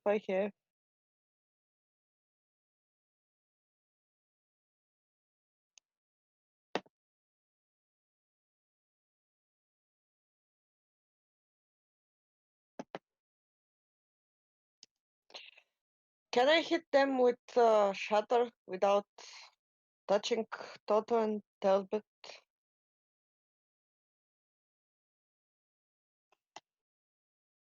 What's the radius for shatter? 10 feet. Yeah, I'll say if you cast it in the wall behind them, you can probably hit it.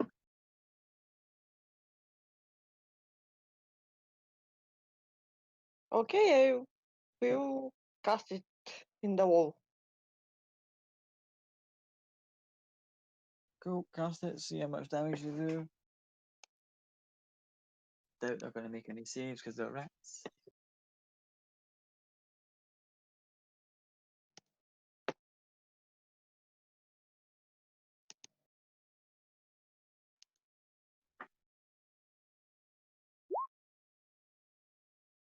Hello. Yeah, I doubt they're going to make.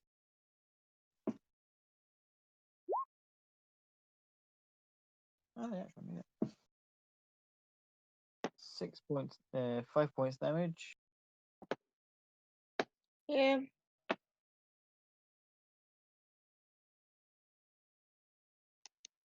And at the end of your turn, the rats are actually just going to go into the sewer and just fuck this shit, we're out. And they run off. Just as the combat comes to an end, we'll see as Cloud is just managing to reach the alleyway, you see someone else getting in ahead of him. You all look back and you see Adria running down the alleyway.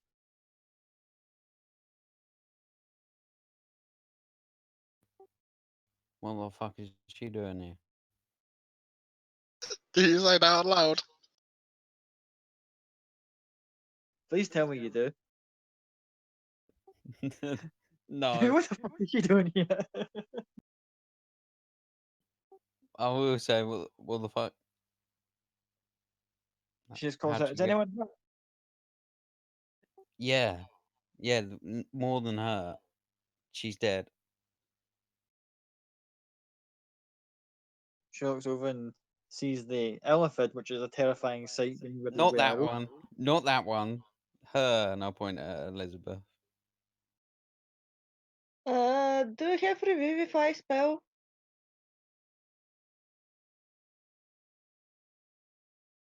Did you say you have it, or are you asking if Adria has it? I'm asking Adria. She runs up and out of her pouch pulls a diamond, places it on next to copying was Claire, and in a flash, she just saves your fucking ass, copy. Everyone will see she's a changeling at this time. Probably the Yes. first time everyone's yeah. It's No. also the first time someone's I'm sure probably we've all seen seen it it. open inside of your skull. So We've all seen you've been a That's a- changeling, you died in the dragon fight, we all saw it then. yeah, You've passed out before as well. yeah. Whenever you get knocked unconscious, you turn back into a changeling as well. Yeah. But it is the first time seen inside of your skull. So how does Okay. that work? So do I not have a brain now? Like, how does that work? Well, I'm rolling it right now that just for the sake of it, that Revivify gives you, restores the. If you want to scoop it out of her stomach and then shove it back in your head, someone's welcome to do it just for shits and giggles. But Copy's just retarded for the rest of the game. I thought she was anyway. I was waiting for it. I In a was second, thinking the same thing. I was like, it's fairly consistent with how she is anyway. So But yeah, I'm rolling it for the time being for this particular point. Using Revivify will get will fix. Essentially, just rewinding the clock back since it was less than a minute. so like the And- diamond kind of reforms the skull and the brain cells. Basically, just like Doctor Strange turning the time thing back and watching the apple getting its pieces back together, then not eating, no brain, back to brain. Like literally chomp, chomp, chomp, bits of it come back, and then the skull reforms.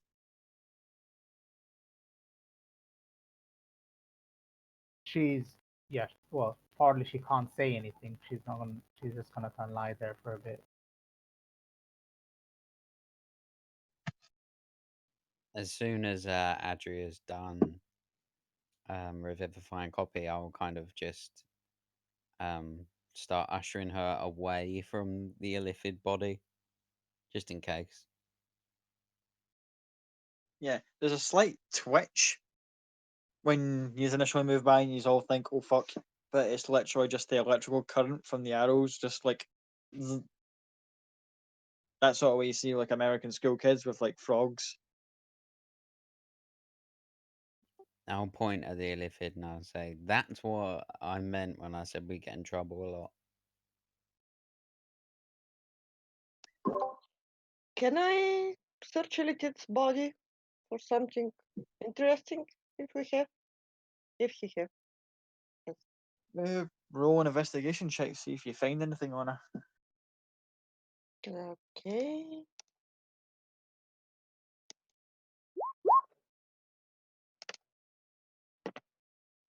She has a pouch that has 20 platinum pieces in it.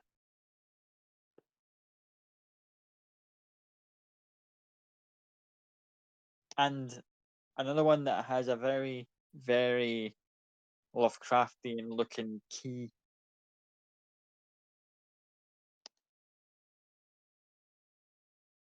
You don't know what the key's for, but you assume it must be something important. And I think as Cloud just runs up and just, I'm finally here. What's up, guys? I got your message. I will notch an arrow and point it at that motherfucker. Elspeth at this point has just sort of sunk to the floor and has her head in her hands. Whoa, whoa, whoa! What's the big deal, little man? How do we know it's really you? You're a dick. Eh? What are you talking How about? It was you before, and then it wasn't you. It was her. Ah. And he reaches into his into one of his pockets and pulls out a little baggie of weed. Hey.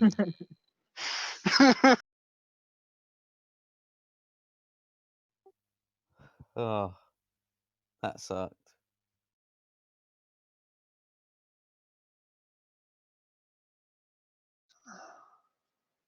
And with that, I think we'll call it a night. As you all just kind of take that sigh of relief. Still wondering where Clovers went, but at least one miserable bitch can be scored off your personal list of people who are out to get yous. Do we get a level up? I was about to say, and you'll level up because Yeah. level 11 seems fair. One off the shit list. And I'll be back in a sec.